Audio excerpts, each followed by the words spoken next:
Hello. Hi, sorry, just checking that it was joining. I was just plugging my power wire in. I thought I'd do another live. This is the second time today because earlier, although I was over an hour on it, my battery started to die.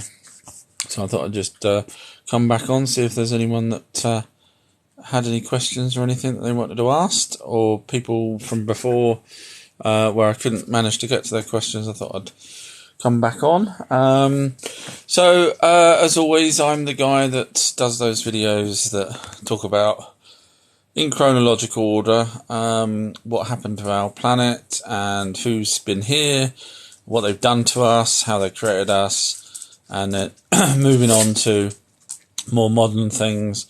We go up to the Egyptians and the Greeks, which I'll be getting to, and the Romans and their mythological creatures, etc., which we'll find out are not mythological.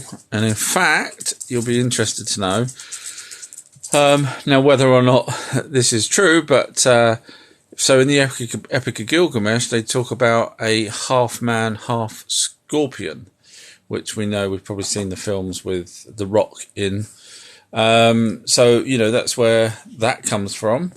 So you can see that Enki and Ninshara were obviously completely messing around with the, thank you for the hearts, was messing around with the DNA of us after they'd managed to create, sorry, that's Google in the background. Stop. There is a reminder. Okay, thank you. Sorry, yeah, so we can see that, you know, the mythological creatures. Now, obviously, it becomes interesting when you get to things like Medusa, which was a half woman, half snake. Well, snake hair is the description that we know of. But I'll be covering that, actually, on my videos.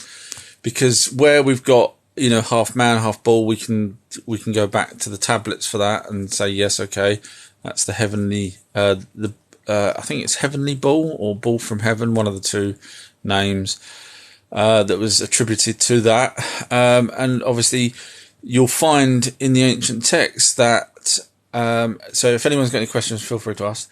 You'll find that in the ancient texts they talk about these creatures, certain creatures, half this or whatever, guarding certain things. So you can work out that for example, Enlil had a creature, supposedly some sort of giant that Gilgamesh killed. I'll be covering that very, very soon, so I won't bore you. Then you got the half man, half bull. In the book of Enki, the half man, half bull's guarding some sort of labyrinth. Yes, we can. You can guess where that's come from. But in the Epic of Gilgamesh, it was sent down and wasn't guarding anything. But if you look at my videos that's coming, you'll see there's some discrepancies between the Lost Book of Enki and Gilgamesh, and I would go with the Lost Book of Enki because Gilgamesh. So, for example, the next videos that I'll be releasing shows discrepancy about Gilgamesh. Says in the Epic of Gilgamesh, he goes through, and Gilgamesh is basically an Anunnaki, tiny part human. When I say human, bred with his mum was human.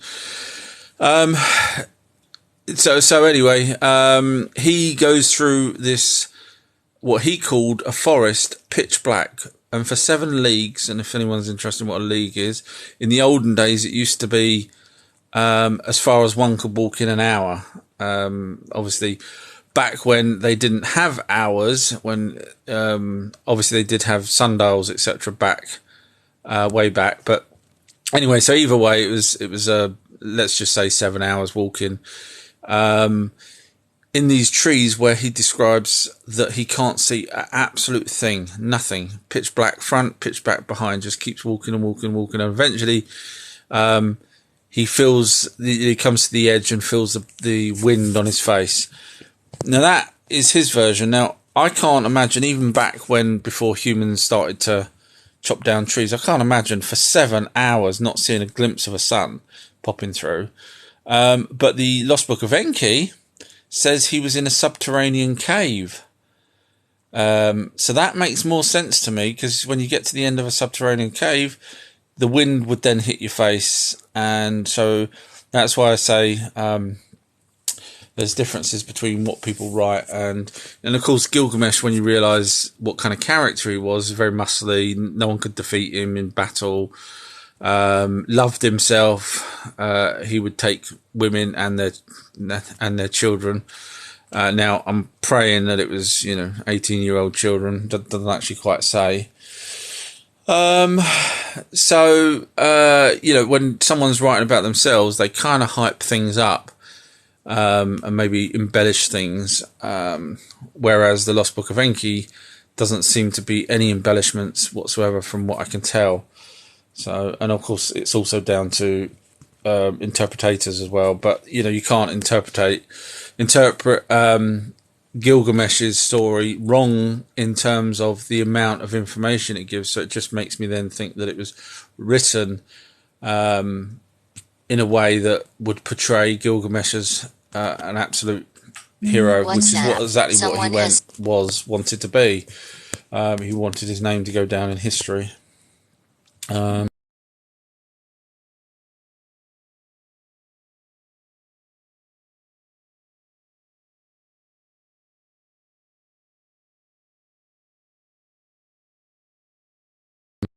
If anyone's still there, sorry, I got a power wire that's in, and when I tried to scroll there, it opened up apps. So I think I'll leave the power wire off. So yes, sorry, I was just going to scroll down then.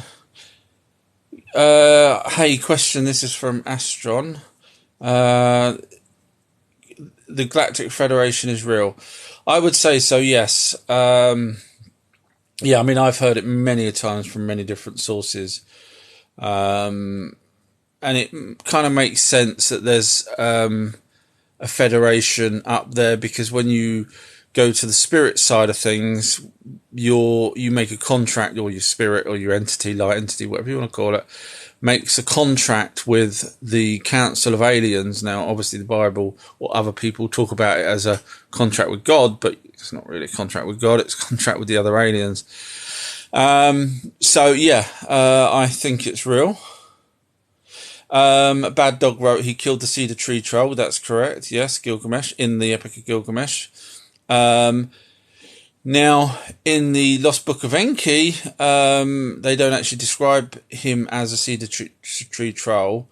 My videos are coming out in the next day or two, so I won't bore people with what my findings are between the two on those. But yeah, spot on there, Bad Dog, for saying what was written in Gilgamesh's epic.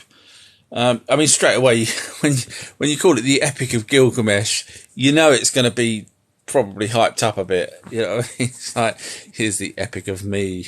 It's going to be embellished, I would have said. Bruce has wrote, so what is hidden behind the last door of the... You're just doing this deliberately. You must know that I can't pronounce things. Padmanabhaswamy temple. I do not know what's behind that. Sorry. To be honest, I've never heard of the temple. People might have abbreviated it, so I might know it as an abbreviation, but sorry. The cedar tree troll was supposed to protect the trees. That's correct in the Epic of Gilgamesh. However, if you read the Lost Book of Enki, it differs, which is why I say keep watching my videos. I'll be doing the discrepancies between the two. Obviously, I'm just giving my thoughts on which one I think is more logical. But you guys can make your mind up when you see the videos.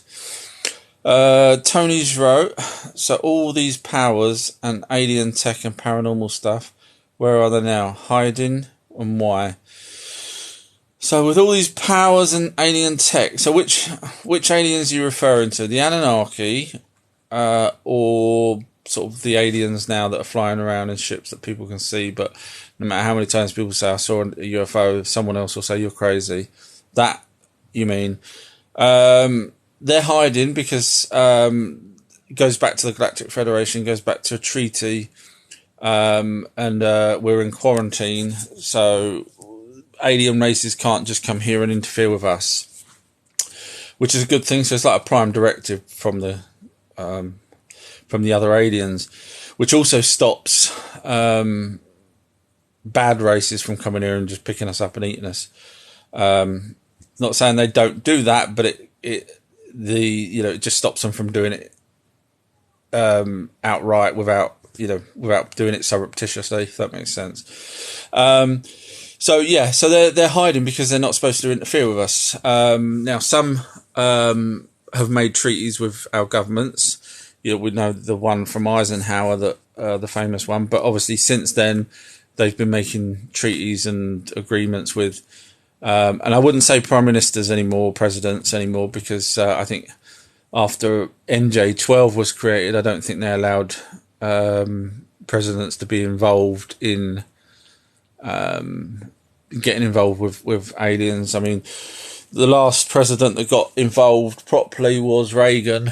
After that, obviously, Bush Senior worked for the CIA, I think, prior to that, and was very clued up on aliens. And of course, I'm guessing his son is too, Junior W. Bush.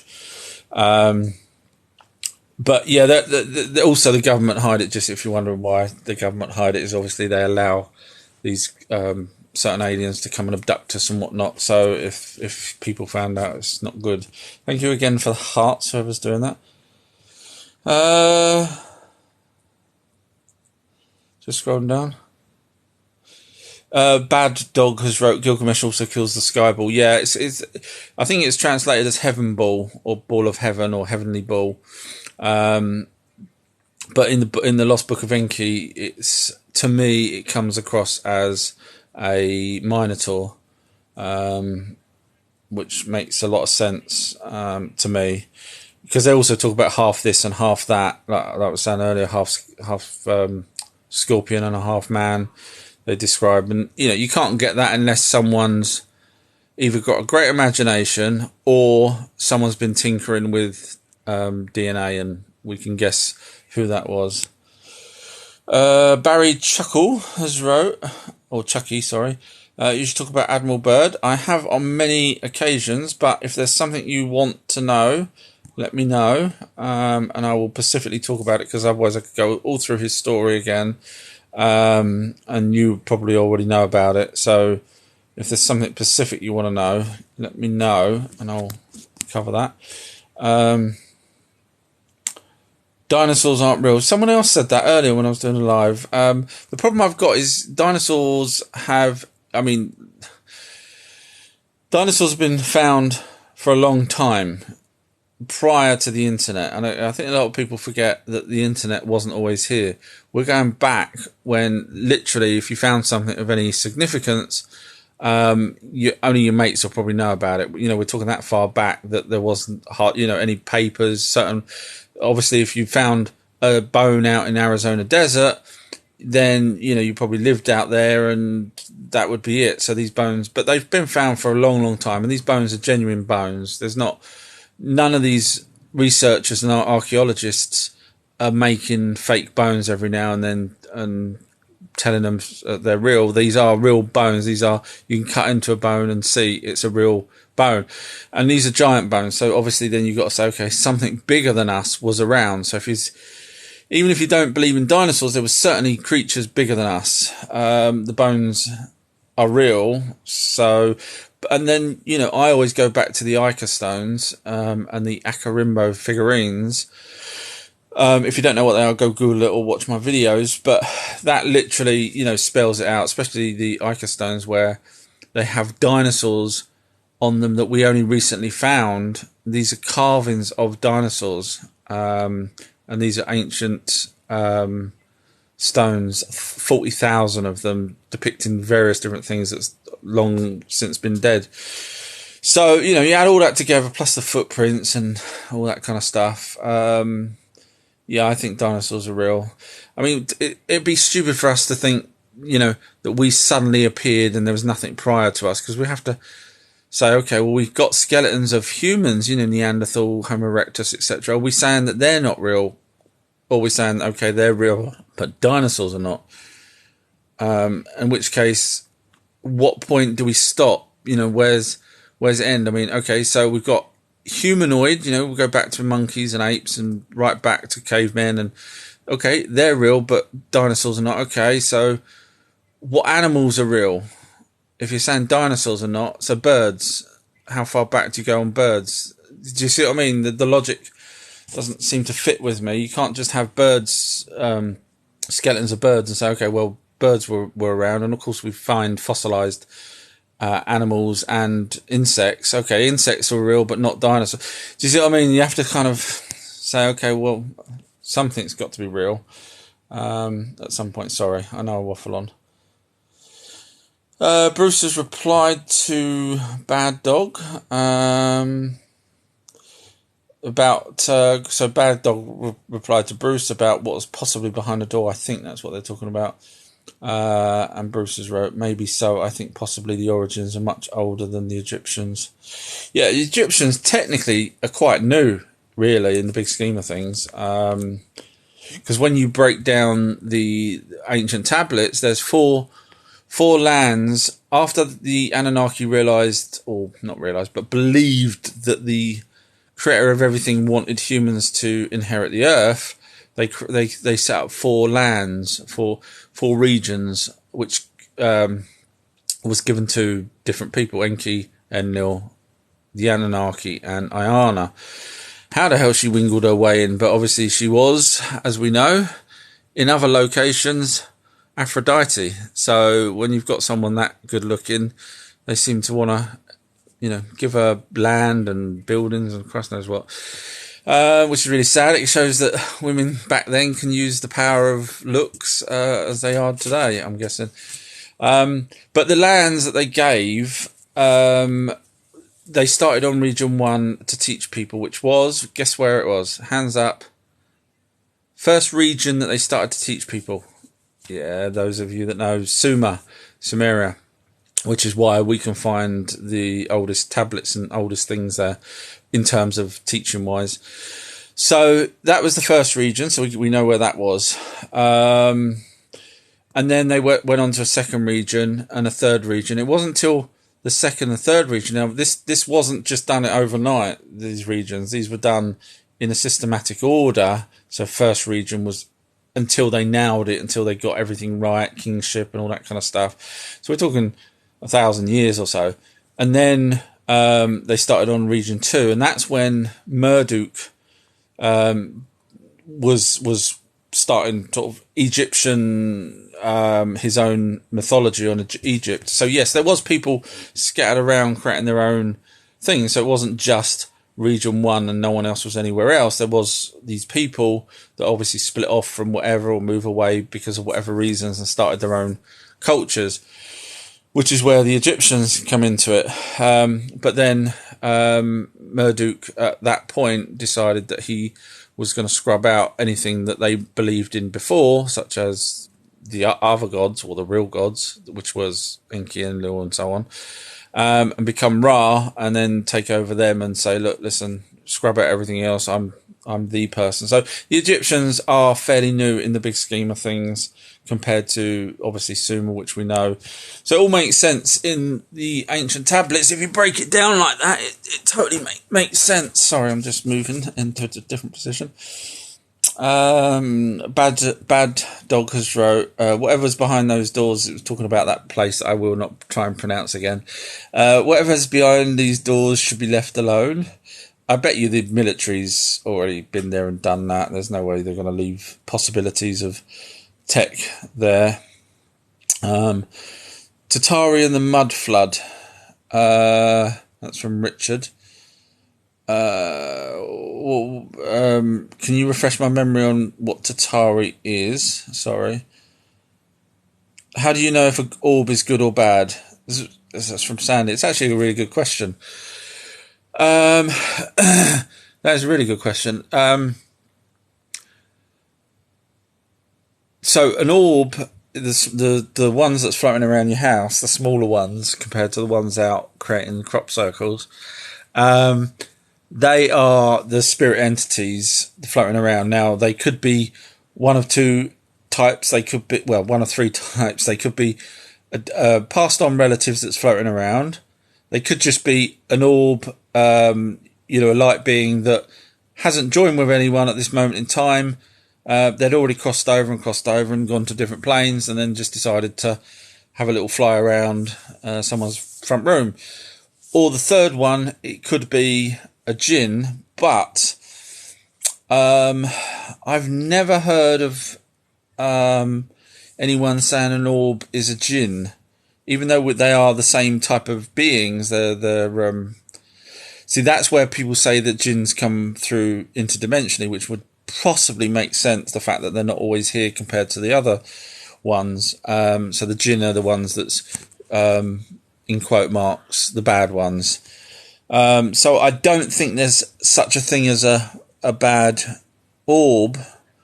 So you've got nothing to worry about from my point of view. If you've seen one, if you've got a loved one that's passed, it might be them. I'm not saying it is. It might be, or it may just be another light entity being just going out for a joyride. Savages has wrote, Bigfoot is real. I totally agree. If you've had any sightings, let me know. I'll be interested to see. Bruce wrote, Google it is pretty fascinating. I will. And I think that was the door thing from before. Bad Dog, the doors have twisted dragon serpents. Is very dangerous looking. Yeah, the serpents. Thing is, people talk to me, ask me about the serpents, and of course with the Anunnaki, I know I go back to that because that's where stuff come from to start with. They didn't, there was not really any talk of serpents there, so it was a more modern thing. I know you've got the Bible that says that the snake, blah blah blah, but unfortunately, the Bible is a copy of the Anunnaki's cuneiform own language. Then it went to Babylonian, I think. I might be getting these two round the wrong way, but Babylonian, then Aramaic. And each one of these were translated down. So you've got different people translating different languages. And then it went to Hebrew, which gave us the Bibles. And so you can see where they could have got things a bit mixed up, all these different translations. So, I'm not knocking the Bible, but obviously, 4 different languages over time with their own interpretations of things, you can see. So the Bible obviously talks about the snake and everything else, but if you go back to the original text, it wasn't. It was a Garden of Eden, yes, and it only, believe it or not, only Adam was taken there, and not Eve. And the tablets talk about Enlil seeing the first human, which is Adam, the proper Adam, the one that, I say proper. So you got the Adam and Eve over in South Africa that they created just to be workers, and they didn't have the civilization skills. And I'm not being derogatory, but that's what the tablets say. They couldn't be civilized compared to the offspring of the Anunnaki and the humans that they already created, which was the ones I was just talking about. They actually physically bred as opposed to the DNA of the first lot of Adam and Eve. So the second lot of Adam and Eve, which was by breeding, proper breeding of the Anunnaki and the humans, created the second lot of Adam and Eve, which is Adapa, and I never remember her name. But anyway, so they took Adapa, Enki took Adapa to show Enlil, and Enlil realised that Adam was wearing a loincloth, which then meant, or not a loincloth, but fig leaf or whatever it was, that meant that he was self-aware, and Enlil hated that, whereas obviously the humans over in Abzu, which was South Africa, what was doing the mining for them, that was just literally you do as you're told, and that was it. They didn't, they didn't have the capacity to become civilized and realize anything else other than what they was told to do. So Enlil in the Garden of Eden says, get him out of here, because he's obviously clearly, Adapa's clearly clued up and was taught some language at that point by Enki. Now, bearing in mind, Enki was his father. If you go back to the ancient tablets, yes, he did have his wicked way with 2 women, which gave birth to Adam and Eve, to the 2 women. So anyway, another reason why Enlil wanted him out of Garden of Eden is because Garden of Eden is where they had a lot of their equipment, technical equipment and stuff, which they don't. Obviously, you've now got a human that has the brain capacity to say, hang on a minute, what's that? That doesn't look like a tree. So, and you'll find in history throughout the Anunnaki, they have tried to keep their technology, although they did fly over, locations and whatever else in their crafts, they did try to keep their technology away from humans, and that's one of the reasons why. So it was knowledge. So when you go back to the Bibles and you realise it was knowledge that was not an apple, it was knowledge that they was trying to keep away from humans. So it all makes more sense, in my opinion, it does, than a snake telling them not to eat an apple and all this kind of stuff. Just scrolling down. Space Cowboys wrote, this is interesting. Well, thank you. Why would they keep a treaty, Space Cowboys asked? And that's a really good question. So because of the quarantine, obviously there's loads of different alien races that would want to deal with Earth. Unfortunately, from what I understand, and this is from a couple of whistleblowers, military whistleblowers, the first treaty was with Eisenhower. There's a bit more to it with another alien race originally coming here saying, we'll help you enlighten your race, but you have to stop your nukes. And Eisenhower said no. Then another alien race come down. I won't bore you with the details in between, but and they made an agreement that they were allowed to abduct humans as long as they give technology to the military and tell the military exactly who was taken and when.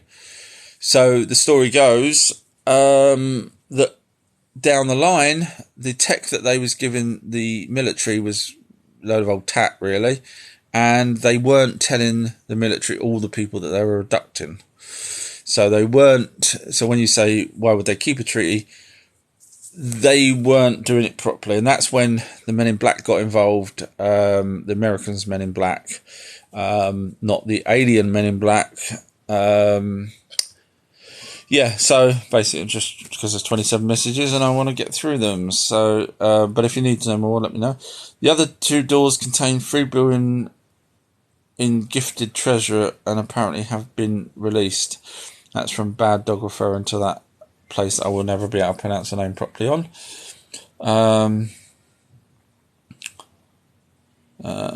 Just scrolling down.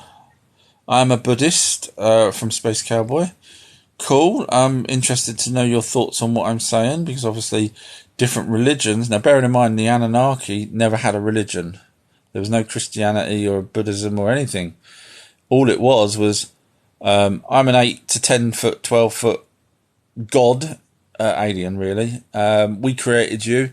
You do our bidding, and, to keep them making sure they were doing our bidding, they had the towers, built for themselves, so that, like Mount Olympus, etc. So in different countries, they had their own locations, so that each lot of humans, wherever they were, would not worship per se, but pretty much do what the Anunnaki said, because they believed that they were gods.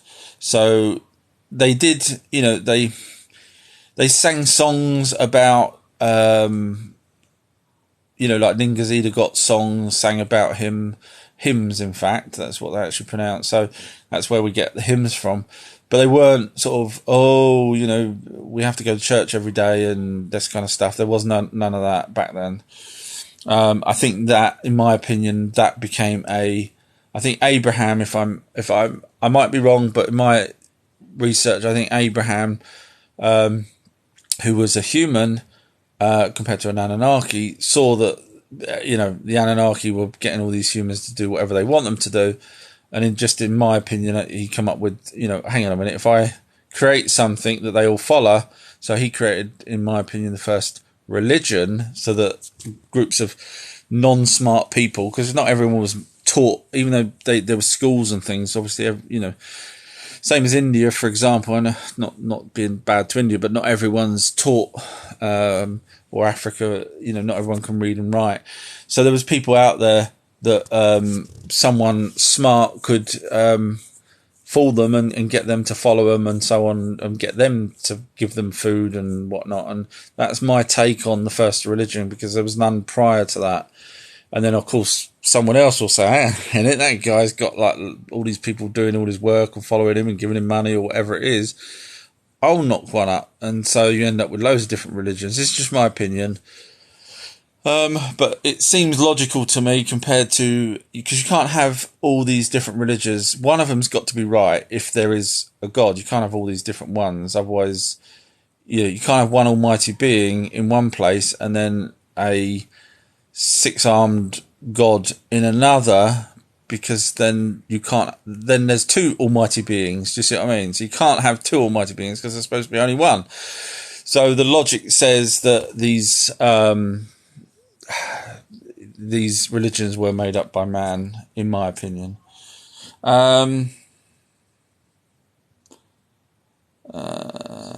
Two in one day, Peach just said you spoil us. The reason why I came back, Peach, is because my battery was dying, and as you know, on the last one, and I wanted to make sure that if anyone was around from earlier, they can come and ask me again. However, I didn't charge my battery fully, so it's only on 21%.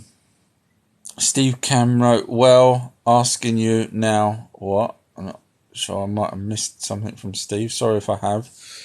NDR, hello again. Yes, you caught me. I get addicted to this. It's nothing to do with the woman earlier, or person earlier, should I say. I'm assuming it's a woman that said I have a lovely voice. No, it's not me coming back. It was because I cut everyone off, and I didn't want to cut people off, so I thought I'd come back. And the people that was here is now buggered off, so I could have some free time. Yes, you asked about Matt Spears. You said next time. I was mistaken. I thought you were referring to someone else. So I don't actually know who Matt Spears is after all of that.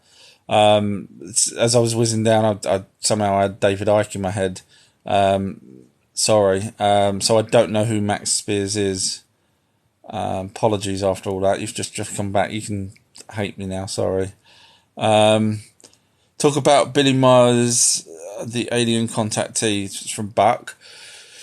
So obviously you're clued up, and I'm sure some of the other guys are clued up. So I'll just whiz through it because I think I might have done live on Billy Myers before. But very, very quick story. Billy Myers is probably now in his 70s, I think, maybe even 80s. When he was young, he was contacted by the Pleiadians, and for whatever reason, he was chosen, and they decided to give him certain information about the future, and they kept contacting him. And as he grew older, they told him that he's going to lose his arm in a accident type thing. And lo and behold, down the line, he lost his arm. He's wrote many things that they've told him.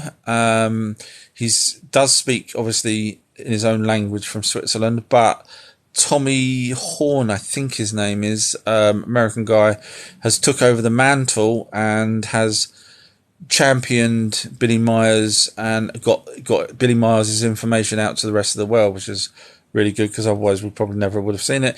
Billy Myers has took photographs of the craft, and they were, bearing in mind this is going back 60s. Oh, bloody battery saying it. Let me go and find a better wire. Yeah, he's took pictures of, sorry, I'm just going into a different room to try and charge it and see if it works. Yep, that's better. Sorry. I don't want to cut people off. Yeah, he's got fantastic photographs, and this is obviously before, way before Photoshop.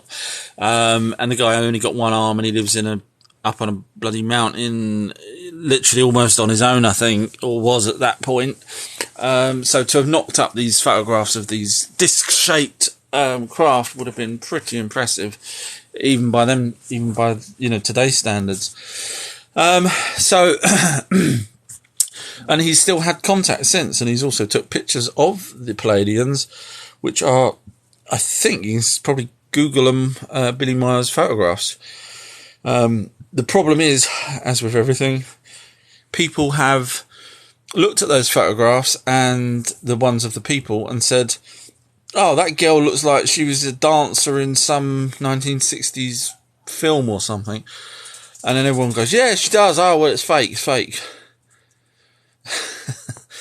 just because someone looks like someone. But so anyway, so go look for yourself. I think his story is very credible. I mean, if you look at the information that he's written down in the past, and this Tom Horn, it might be, you can go back and watch some of the older videos of Tom Horn trying to get the information out, and now you can sort of collate that with what's happened in the future. Now, you'll see that I think he's fairly spot on. Bad Dog's replying to someone. Donna's wrote, how many civilizations have come and gone on this planet? Excellent question. Easy answer. Technically 2. The Anunnaki. Technically, I mean, they weren't really a civilization. They only really had a handful of people here. When I say a handful, 300 came from Nibiru to start with. So it's not a civilization per se. Yes, eventually more came, and then the Aegi had, the Anunnaki then started having offspring with humans. So if you want to call them still the Anunnaki, it's up to you. But so it's the Anunnaki and the humans. Now, the reason why I say there's nothing prior to that, even though there is a spaceship that's possibly tens and tens of thousands of years older than the Anunnaki were here, and it's buried in ice, and that's what the military are keeping secret, they weren't a civilization. And you can forget Atlantis, because Atlantis came...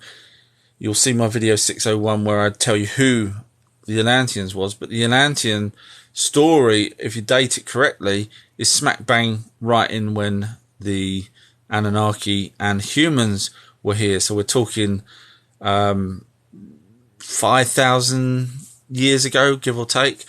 So it's not there wasn't an Atlantis civilization prior to anyone else. And when you watch my video on my own research on Atlantis, you'll say, yes, my God, this guy's a genius. He's the only other person that's worked it out. Either that, or you'll say, I don't believe you. But when you watch, wait till video 601 comes out for Atlantis. But yeah, so that's it really. There's only 2 civilizations and no proof absolutely of anything else other than the Anunnaki and the humans as a civilization. Now, that's not to say other aliens come and visit, in millions of years ago, but we're not, there is no civilizations in that respect. But very good question. Bad Dogs wrote, they can't get in the way of our freedom of choice. I'm not sure what that's referring to, whether or not you're talking about our own free will, or whether you're referring to something like the governments, what they're up to these days with freedom of choice. Just scrolling down.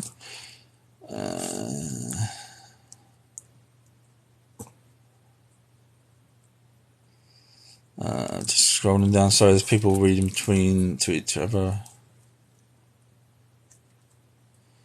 Okay, Popper has wrote. Hi, Popper.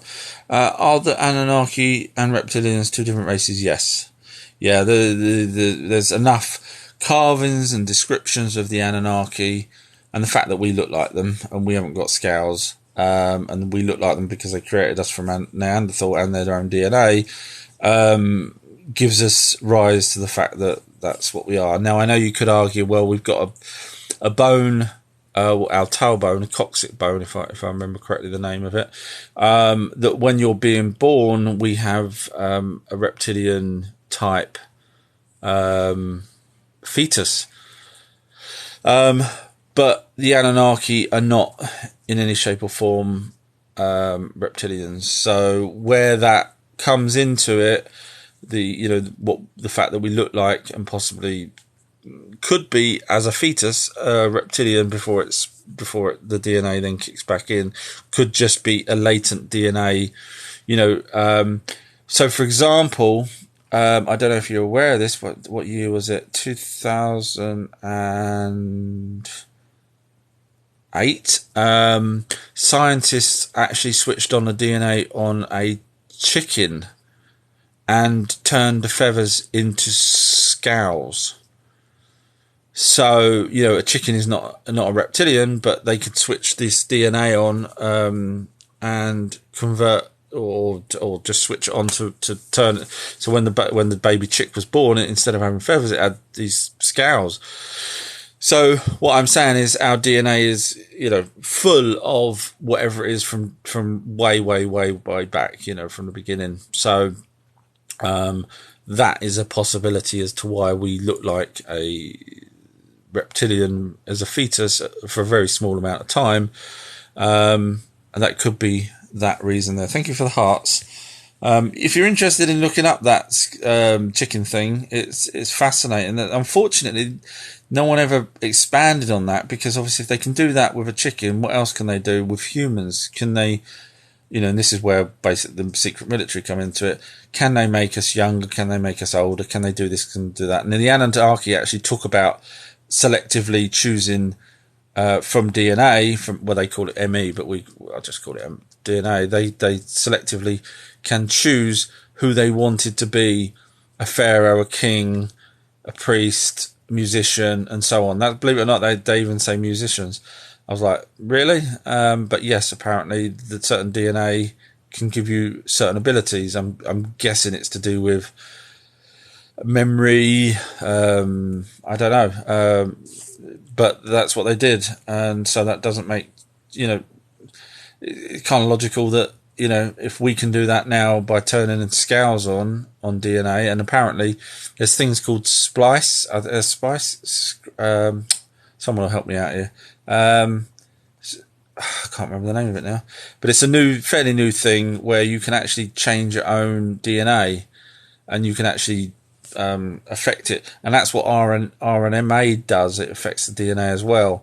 So that's why I won't have one of those injectables, because anyway, I won't go down that road. Peaches wrote, apart from making babies, what did they have for entertainment? That's the Anunnaki. That is a really good question. They had brothels. They did. Iana, the Aphrodite, actually owned her own one. I'm not sure. Now, the story goes from her, if you're interested, is she took men, and I'm guessing human men, back to her bed. This is well after Dumuzi died. We're talking way down the line, thousands of years later. She would take them back to her bed, and the next morning, this is what it's written, the next morning they were dead. And this is where she got her second Dumuzi from. If you've been watching my videos, I know I sort of skimmed over it, but I can tell you here, basically. So she kept getting these guys in her bed, and the next morning they were dead. I don't know why. Didn't say whether she killed them or it was an accident or whatever, but this is what it says. And then this last guy only lasts because he came back to life, and she thought he was dead. And that's when she realised that she should be a goddess, because she brought him back to life somehow. Obviously, sometimes you read these things and you think they're not that smart. You know what I mean? They were here for 450,000 years. We've only been here 300,000 years, or 100,000 years if you're on about the civilized people, which, again, forgive me for saying that, but that's what they're wording. So we're only here for 100,000 years. They're here for 450,000 plus however long on their own planet. And then they come out with stupid things like, oh, I must be a goddess. So clearly they can't be that thick. So clearly she used that as a tool to progress in her career, which was basically trying to take over the ruling of everything, believe it or not, in the end.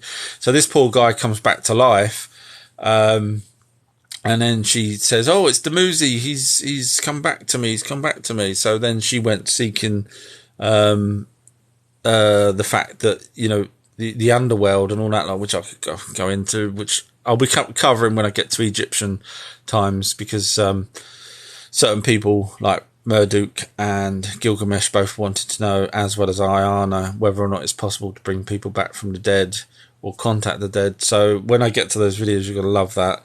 Really fascinating stuff. So, okay, I'll just quickly move on. Just, Bad Dog, just watched the thing with, I just watched a thing with Randy Carlson. There's a dig that came across Cambrian layer showing, I'm waiting for the next part of the message, showing the jinn are dangerous and very jealous of the love from our creator.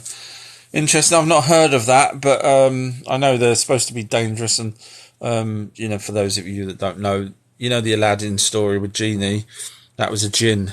Obviously Disney's changed it somewhat, but and that's because supposedly the jinn inhabit materialistic things, you know, like a lamp, for example, whereas the spirits that join with us don't seem to, and that's why I don't think, from the question before, I don't think the jinn are floating around.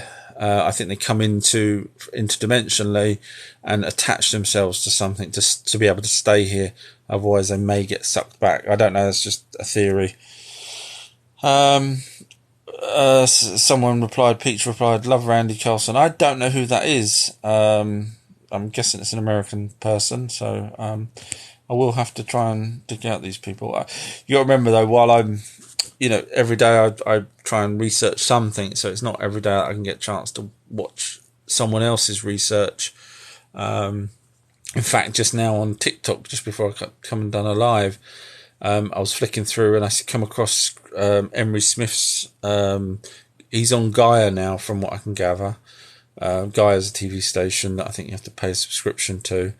But he's on Gaia interviewing, you know, whistleblowers or whatever. And the clip that I just saw, he asked him, so what are greys doing, or something like that. And then this whistleblower started waffling on about greys. And so I had to put a post on their thing, because, yeah, all right, Gaia's well known for ufology and aliens and everything else. But, you know, if you're going to do it right. So I had to put a post on there and say, which greys? You can't just have clips of things where, you know, because people are going to say, hang on a minute, they're good, they're bad, which greys? So anyway, I had to sort of tell them off, because there is different greys out there, so you can't just lump and say greys. That's why when I talk, I say Orion greys or Zeta greys or American greys. And when I say Americans, because they've recently created their own Android type greys. So yeah, sorry, probably waffled on there a bit too much about things. Bad Dog's talking about Graham Hancock, which, yes, he's very good. He's very knowledgeable on a lot of stone sites. Him and Michael Tellinger are very, very good. I can't praise Michael Tellinger enough. I mean, he's literally given his heart and soul. I know that other researchers have, but you know, Michael Tellinger's, you know, set up shop over in, well, he's already lives there, but South Africa, and he takes people on tours and stuff, and has a little museum, if you don't already know that. So yeah, there's some great researchers out there, and it's good to see that you know, they're doing what they're doing. So Bad Dogs wrote, so many things are being revealed lately, especially these exceptionally large animals and deep sea creatures and Dayum mermaids. There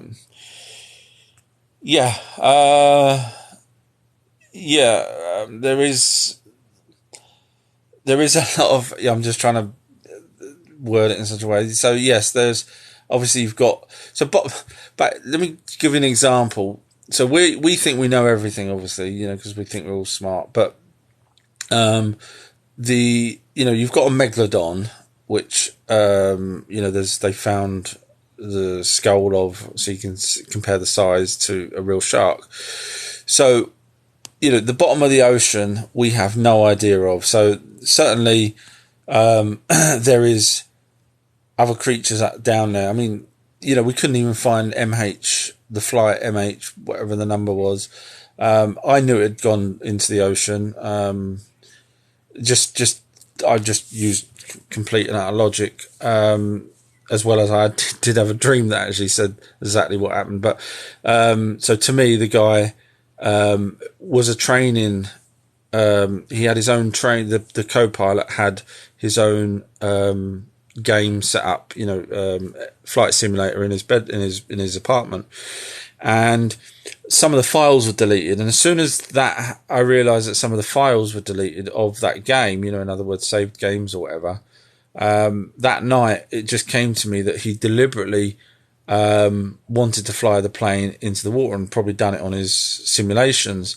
And so the reason why, in my head, the reason why the plane did circles, etc., is because he wanted to, obviously he went up high enough to knock people out. That's a logical thing. But in my opinion, he went until the plane ran out of fuel, because that way he'd have no other way of, chickening out. He would have, and he wanted to land the plane on the water. And I think that because shortly before that, the Hudson incident happened and the guy was praised a hero. So this guy obviously had a suicidal tendency. And that's my take on that. Sorry, I know I just went off on a tangent there, but Life is Good has wrote Helia. Are you referring to the ex-Canadian ministry person, Paul Helia? If so, yeah, he's... Do you know what the sad thing is? You've got a guy, Paul Helia, I think he was the ex-minister of... I can't remember the exact name. Thank you for the rose, whoever's done that. North something, I think it popped up. Anyway, you got someone really high up, the Ministry of Defence or something, I think he was, wasn't he? Paul Helia, coming out, telling everyone that there's UFOs, etc., and no one's listening to him.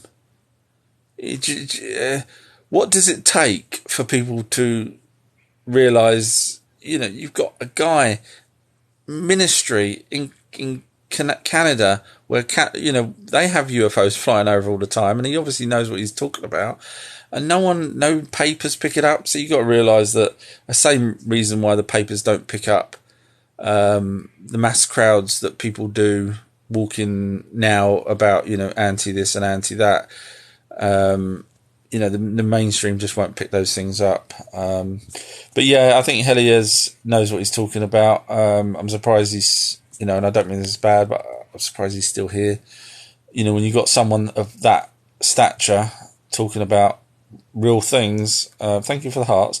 Bad Dog has wrote, LiDAR is revealing quite a bit of early settlements. Yeah, that's a good point. I would love someone to go back to Eridu, because in the ancient texts where they've already built their structures, it got flooded, and then they actually write that they rebuilt over the same location. So if someone went to Eridu, right where there's a couple of buildings, ancient buildings, and did LiDAR, you will find more buildings underneath. And once that happens, that means the texts are 100%, because no one else would know that, unless they built them.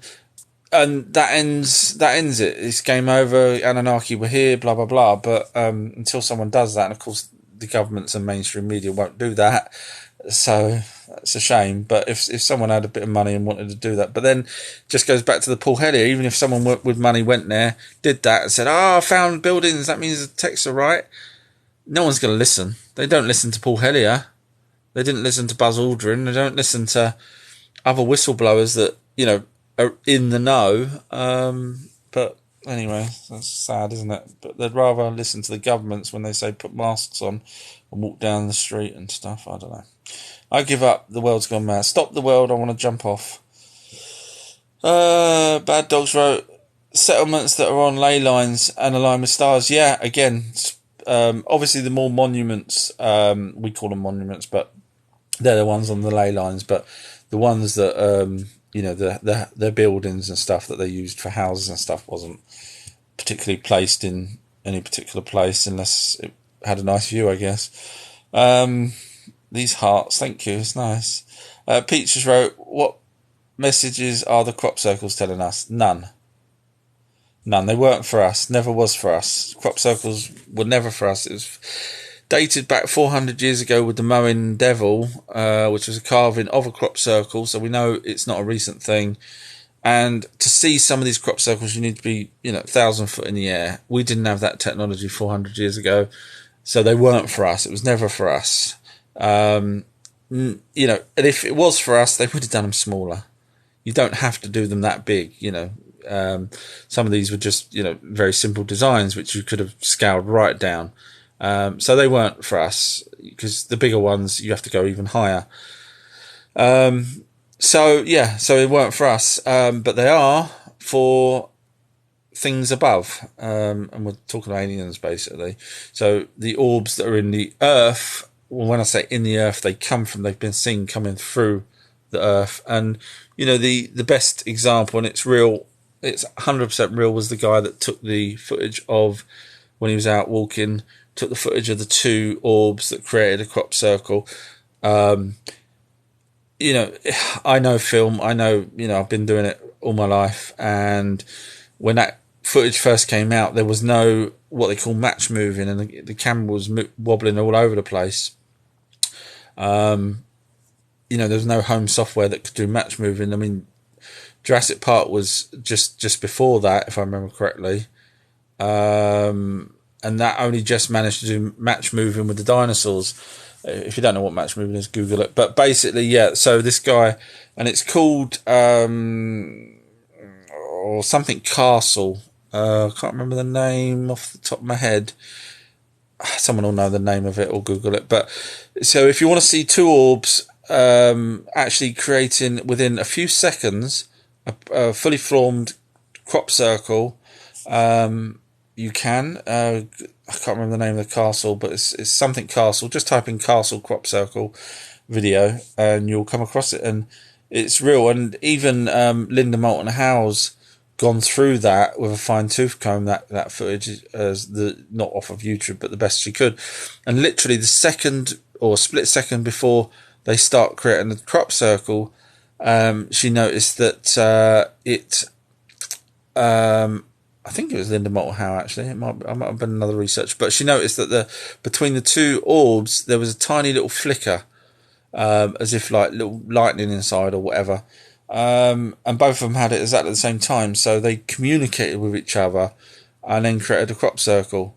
Now, luckily, there was a mound that this guy was on, which he was able to film it all. But not all crop circle locations have a mound to be able to see the whole crop circle in its entirety, which is why I say they weren't made for us. Although people think they were made for us because we were egotistical, but they weren't, because we can't see them that high up. And obviously, they're smart enough to know what we can see and what we can't see. They wouldn't have done cryptic messages like that. They would have just done something else, because they have done images of birds and monkeys and spiders in crop circles, believe it or not. So they're not daft. So these are just basically messages, I believe, of what the Earth's situation is at that time. Whether it's to do with volcanoes or the Earth's ley lines or whatever it is, they give the message, because obviously they can't talk because these are orbs, and they just give messages, and then obviously a UFO or whatever will fly over and see it and say, okay, that's what's happening at Earth at the moment. All kind of makes sense compared to the Doug and Dave breaking the stalks as they do it, and they only came along in the early 80s, I think it was 79, 80, and so these have been going way before that. So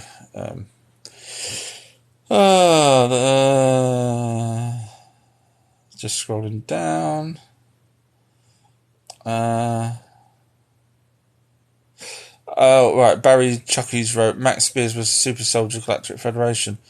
To be honest, I've not heard of him. Sorry. I guess I should have. No, not heard of him. But the problem is, because I'm doing these TikToks for the last year,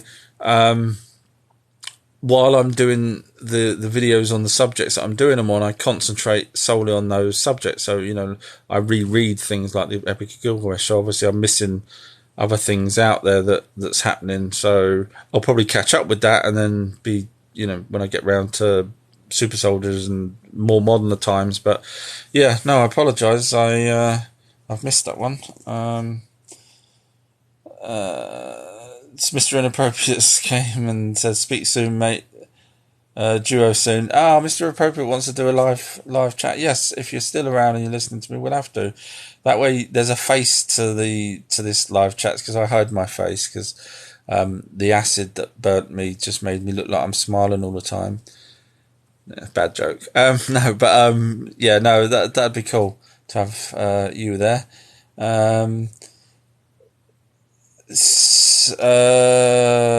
Perish has wrote, so how can I open a door between dimensions? Best way for me to describe that is you can have a sonic sound, or lights. I'm only going by, obviously I've never done it and it's difficult, but I'm going by what I've learned in the past, and so basically it's a frequency. And for example, if you go and watch Skinwalker Ranch, the Secrets of Skinwalker Ranch, or Curse of Skinwalker Ranch, it's got two different names in different locations, countries. But if you go watch that series, you'll get to an episode where they're actually trying to facilitate a response from Homestead 2, and they used this chanting, I think it was, from a guy, an ancient Indian, I think it was, native Indian, who said that that's how they can communicate with spirits from other locations, in other words, interdimensionally. So they broadcast with loudspeakers this chanting, and lo and behold, the FLIR camera and the infrared camera and everything started to kick in while they were pointing at Homestead 2. So they repeated the exercise the following day, or following night, should I say, because they wanted to make sure it was, it wasn't just a trick of the light. And lo and behold, the tops of the tree were cold, the bottom got hot, blah blah blah. And then one of the scientists there, who actually works for NASA, believe it or not, I can't remember his name off the top of my head, the blonde guy, he's an astrophysicist. He and someone else spotted a creature that they described as a skinwalker, which, funny enough, is what the location is.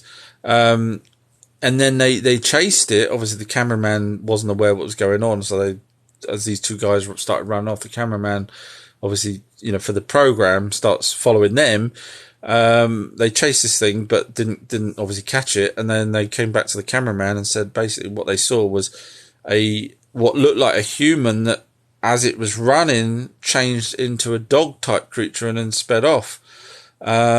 So that was to do with the sound frequencies. So I know I waffled on, but hopefully that gives you some. Go watch that program if you can't. It's fascinating. So I'm just using that as an example of one way you can sort of look into different dimensions. Give us a subject you can't speak on or you'll be banned. That's the problem right there, isn't it? Because if I talk about it, I'll be banned. Because I do, if you've done lives, at the end of it, it says you can click on a menu system and it says your lives, this, that and the other. And it says warnings or notifications or something like that. And it says something like, you've been good, well done, keep it up. So even the lives can get, you can get banned on. So,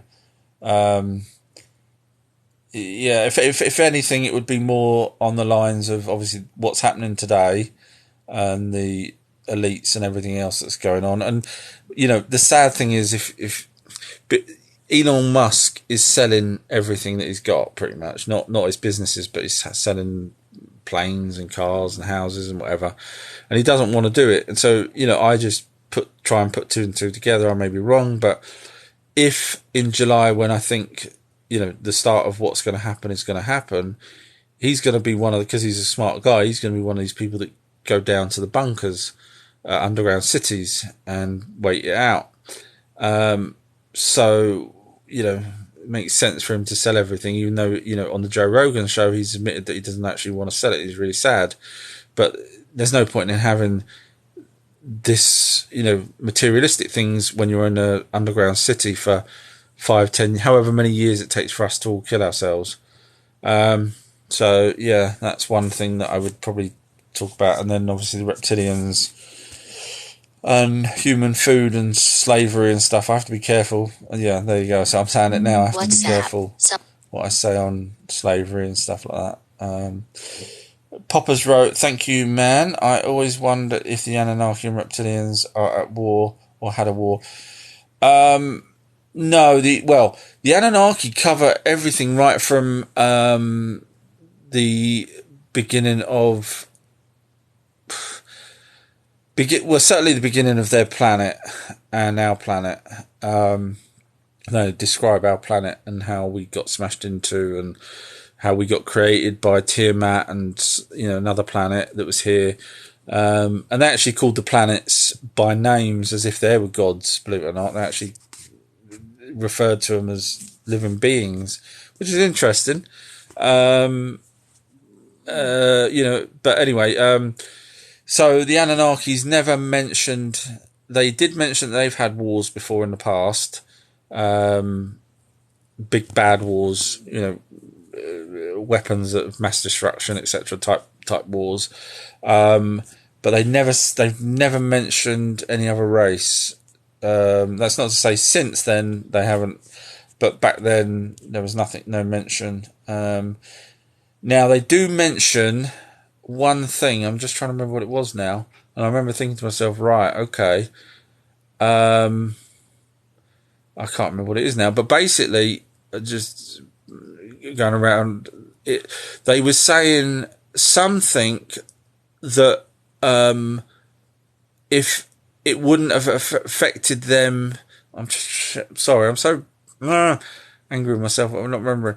It was something like they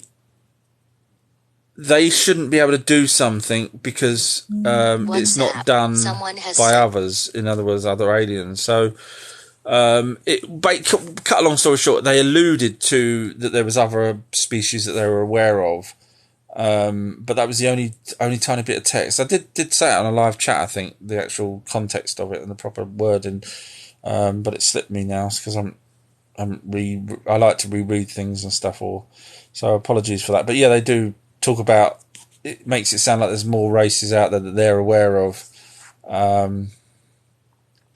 Sorry, Crazy Spanner says hello, hi there. One of my first followers, Crazy Spanner. So Crazy Spanner wrote, Michael Tellinger's work is next level. Yeah, I've spoke to Michael a couple of times actually on his work, and I still can't praise the guy enough. He's got some videos out there. Some of them are paid to view, unfortunately. But if you're interested in the stone, how stone possibly was moved, and what the significance is of the stone circles and Adam's calendar and things like that, he's your man. Far more knowledge than me on that. And he points out how how it creates power grids and stuff. These ancient stone monuments. I call them monuments because they're not buildings, that someone's living in as such. So, yeah, he's your man. Yeah, he's very, very good. In fact, recently I was watching one of his latest videos, and he was talking about the petrified skin. So I don't know if you know what petrification is, but basically it's when something like a tree can eventually turn into stone over a long period of time for whatever reasons. And he seems to believe that he's found petrified skin and interiors of things, like your liver and stuff like that. And he believes that was petrified by lightning bolts creating the perpetuification of them, which when you then break that down, you say, okay, well, whose heart is that? Whose liver? Whose body parts are these? Because obviously it's South Africa and these date back X amount of years. So he may have either our first humans or Anunnakis lower intestines, for want of a better word. Okay, Moon has... Hi, Moon. I'm slowly learning that we know very little. Yes. I didn't say this, but yeah, a lot of people say in this field, the more you learn, the less you know. And it's absolutely true. You think you get just to a point, you think, yeah, I got it sorted, and then suddenly you find some new stuff. Defence Minister Moons wrote, yes, yeah, I got there in the end myself, but thank you. No one is listening in these crazy times. I agree. That's to do with no one's listening to the Minister of Defence, or ex-Minister of Defence, saying there's aliens. And even the guy from... there was a guy on his deathbed from Israel, the Israeli... he's really high up, Israeli military.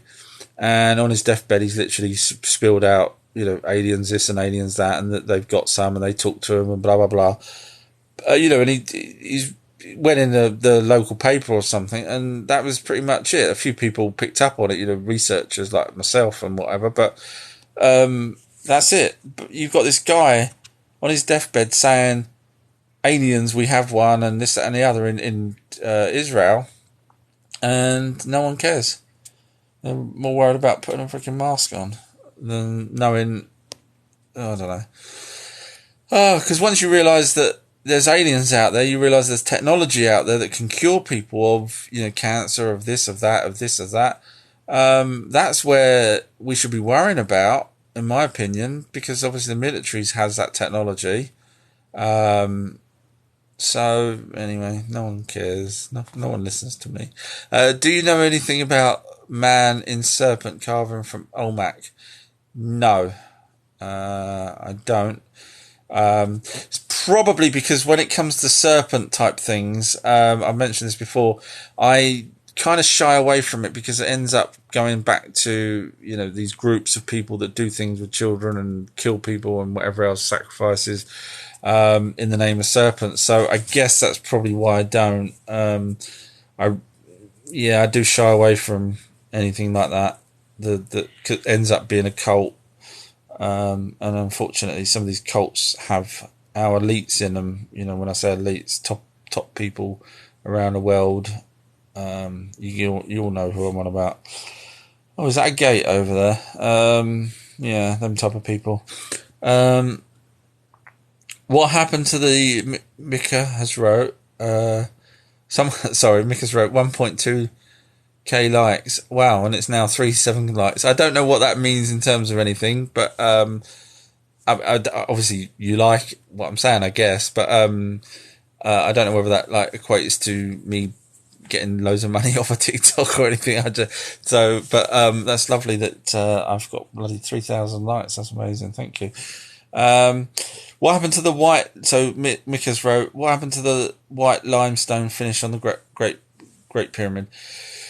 So now, obviously, there's weathering to start with. Now, I know people will turn around and say it was stolen and made. Someone actually wrote down that it was stolen and made. Some other city in, I can't remember which city they said, but another city in Giza. What was it? Did they say they made Cairo? I can't remember what they said, but anyway. And I was like, well, that's not enough bloody, to build a whole city. But the point is, so basically the way it worked was Anunnaki came here, built it after the flood. Yes, after the flood. Now, there may have been others because Nibiru has been around at least twice more since then. But so humans, proper humans, where after they realised that they needed to allow humans to inherit the earth, the humans weren't populating and having locations until about 1,000, 2,000, 3,000 years after the pyramids were built. So you had this white outer casing on it for at least, I'm just being middle of the road here, at least 2,000 years. Now, you leave a Coke can out for 2,000 years. I know obviously Egypt's hot, but it still has weathering. So for 2,000 years, this material on the outside was subject to the elements, heat, and everything else. So that would have caused some degradation of it, surely. And then eventually, when people started to populate the area, it's possible they used some of that material for other things. The reason why I don't think that's too much true is because if you look at the location of the Great Pyramids, they're pretty much in the middle of nowhere compared to Luxor, compared to bigger cities. So I don't know. I mean, people could have used it and scraped it off, etc. But I think between the two, that's probably what happened to it. But obviously I wasn't there. But that's my guess. Solos wrote Georgia Guidestones. I worry about the Georgia. Anyone know what Georgia Guidestones are? So these are these stone tablets in Georgia, in the States, that have different languages on them, but all saying the same thing. Bottom line is they give, I think, 10 things that they're not commandments, but there's 10 things on them. And one of them is the population should be 500 million, which is what I'd heard prior to even knowing about the Georgia guys, I think prior to them even being built. And they were built by a mysterious person called R.C. Christian, I think it is. Some people say it's Rose, I've got a pronunciation here, Rosa Christian or something, I don't know. Figure it out yourself. I don't know who built them, but obviously someone built them. And a lot of the things they talk about, or the 10 things are things that, just go and have a look at the Georgia Guidestones. I don't want to go through all 10 of them, but the one that worries me the most is the population, because I'd heard that from a contactee who was abducted, and they said that, I heard this late 80s, before I knew about the Georgia Guidestones, and they said your population should be. Now, I'm not sure, I can't remember if it should be or will be or whatever it was, but 500 million is what I remember, because I remember thinking, wow, man, that's tiny compared to the size of the Earth. What's the point of having, and I remember thinking to myself, are they going to wipe us out to get to 500 million? Little did I know it was going to be Gates of Hell that was thinking of doing that.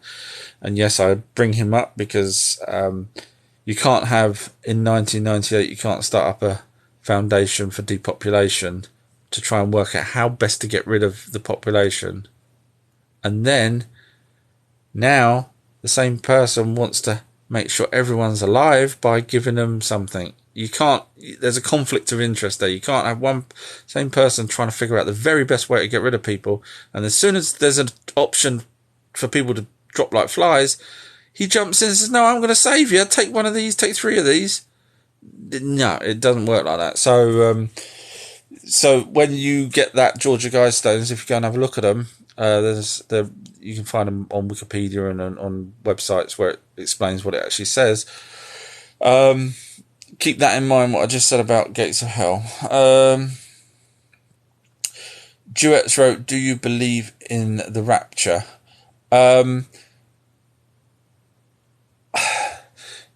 When it comes to so the way I see the Bible is up to about 3,000 years ago, it was copied. The Bible was copied from the Anunnaki texts. That's fine. And then moving forward after that, it was other people writing it. Therefore, not copied from the Anunnaki. So now, the Anunnaki do talk about 3 or 4 times in just one book, for example. I call it book, but tablets. They do talk about having premonitions, and some of these premonitions actually came true, such as the one where Enlil saw Gaozu in his dream, which Gaozu's supposedly a messenger of the creator of everything, and Gaozu warns him of what's going to happen, and a Marduk and da-da-da, and this massive war, blah, blah, blah. Lo and behold, it all came true. So premonitions, even back then, were prevalent in the Anunnaki. So if you go back now to Bibles and their telling of the futures of what's going to happen with, Mark of the Beast and all these kind of things. So I don't put it down as an almighty being giving them the information to tell us what's going to happen in the future, because there's no point in saying, you're going to die in the future. That's just, what's the point of doing that? But if someone had a premonition and said, hey, I think this is what's going to happen in the future, that makes more sense than an almighty being going, yeah, you're all going to get, screwed over in the future. That just doesn't work for me. So, yes, I believe in the people who can see the future. No to an almighty being giving the information to someone to write it into a Bible so that the people later on in the future can read it and go, well, we're going to die. Or we're going to be, screwed over by gates of hell. Anyway, so partly true in my opinion. I just go by the logic, really. Scrolling down. What do you think is underneath the... This is from Lewis. I'm trying to find the next part of it. What do you think is underneath the Egyptian Sphinx? Good question. So, as we know, Edgar Cayce, the sleeping prophet from 1940s, 50s, said that he believed, or saw, vision, whatever, that the underneath the right paw of the Sphinx was the Hall of Records. Now, go back to the original texts when the Sphinx was built by the Anunnaki. And yes, it was Ningazita's face, which was a brother of Marduk. And Marduk said it should be his face, for no reason other than Marduk keeps getting pushed out of everything, which is why he, later on had issues with Ayana and stuff. But anyway, so back then when they created the Sphinx, they actually start talking about the Tablets of Destiny, which is basically the heritage and rules of whoever's in charge at the time. So in other words, the Tablets of Destiny would have showed that Enlil is supreme leader, Enki is not supreme leader, poor bloke, but and so on. So these are the Tablets of Destiny, and they also had other tablets they wanted to keep safe. And obviously Enki had his MEs, which is the formulas for the DNA that he wanted to keep safe. And you'll find that he may have hid them in a labyrinth down the line, but I'll get to that when the time comes. So they needed to put these tablets somewhere because this was after the flood and all their normal buildings had completely gone. So it makes sense that they put them underneath the right paw. However, keep reading the ancient tablets, and later on, Enki says that he builds a tower, a very, very tall tower, massive tower, to hide his Tablets of Destiny. So, and then you'll find out later on that Enki then hides his tablets somewhere else as well. So, if they were there, was that the Hall of Records, or was there something different? So in other words, because the most important things were the things I just spoke about. So those we know were placed later on in different locations. So if we believe there was something under the right paw, then it would have been Hall of Records, which wouldn't have been the most important documents. It would have just been what's going on now, which now the trick there is Enki didn't write the Lost Book of Enki until about 3,000 to 4,000 to 5,000 years ago, give or take. I don't know how long it took him to write. That's why I say that amount of time. But the Sphinx was built about 9,000 years ago or 10,000 years ago. give or take. So the records, the Hall of Records, was what, in my opinion, is what Enki wrote, because it covers absolutely everything. So what was prior to that? If that's not the Hall of Records, what is? What did they write in?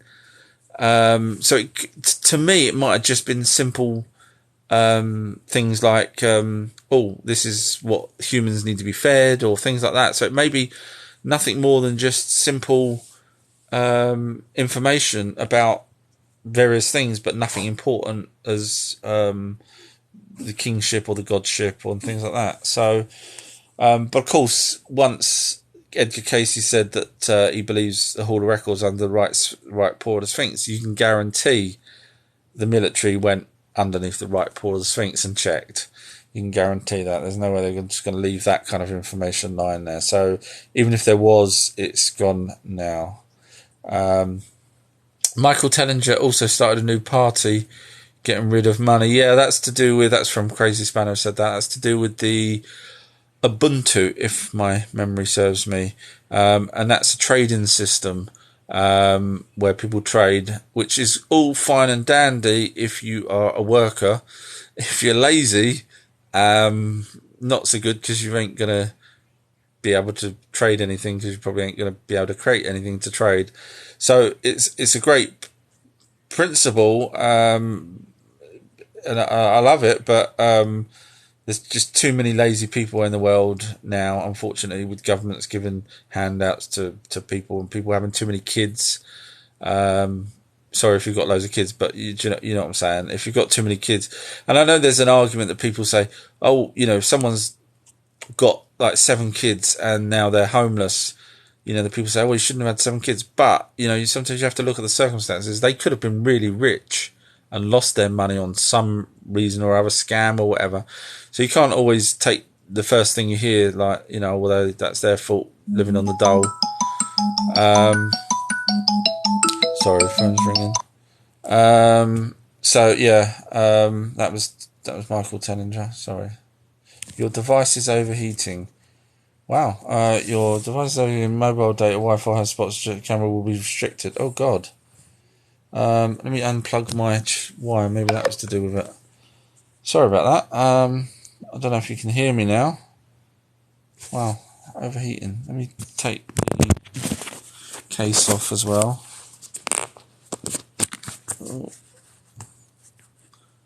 Oh, God, it is hot. Shit. Excuse my language. That's hot. I don't know if you can still hear me or not. I'll try and carry on.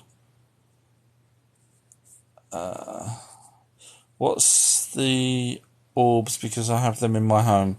Spirits, light being entities. Nothing to be afraid of.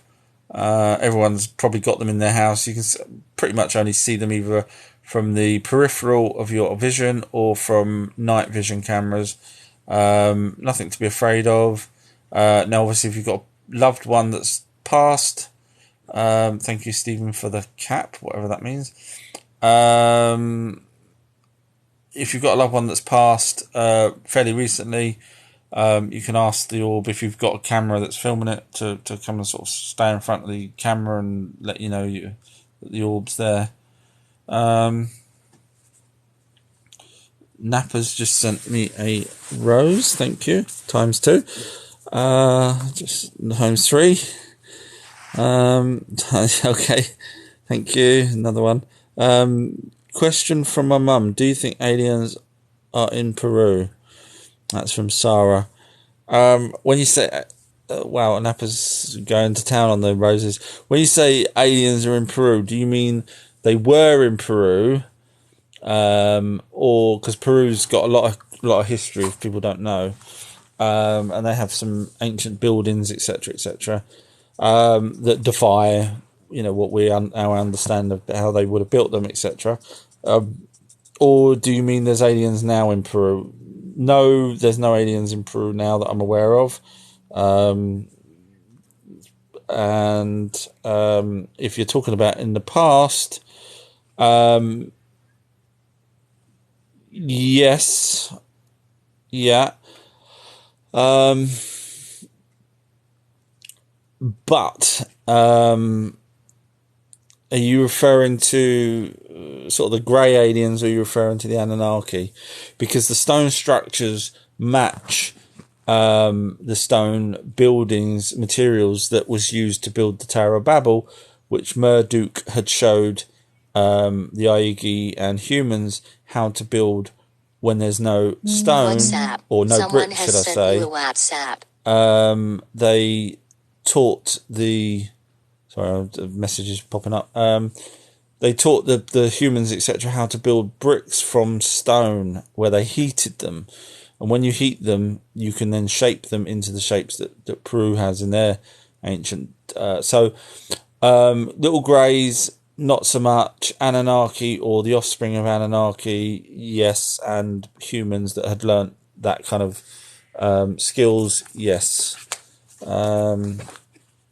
I've seen Bigfoot 2 times. That's from Daniel. Wow. Okay. Love to know more. Was it sort of a distance? Did you get any sense of communication from them? Did you have fear?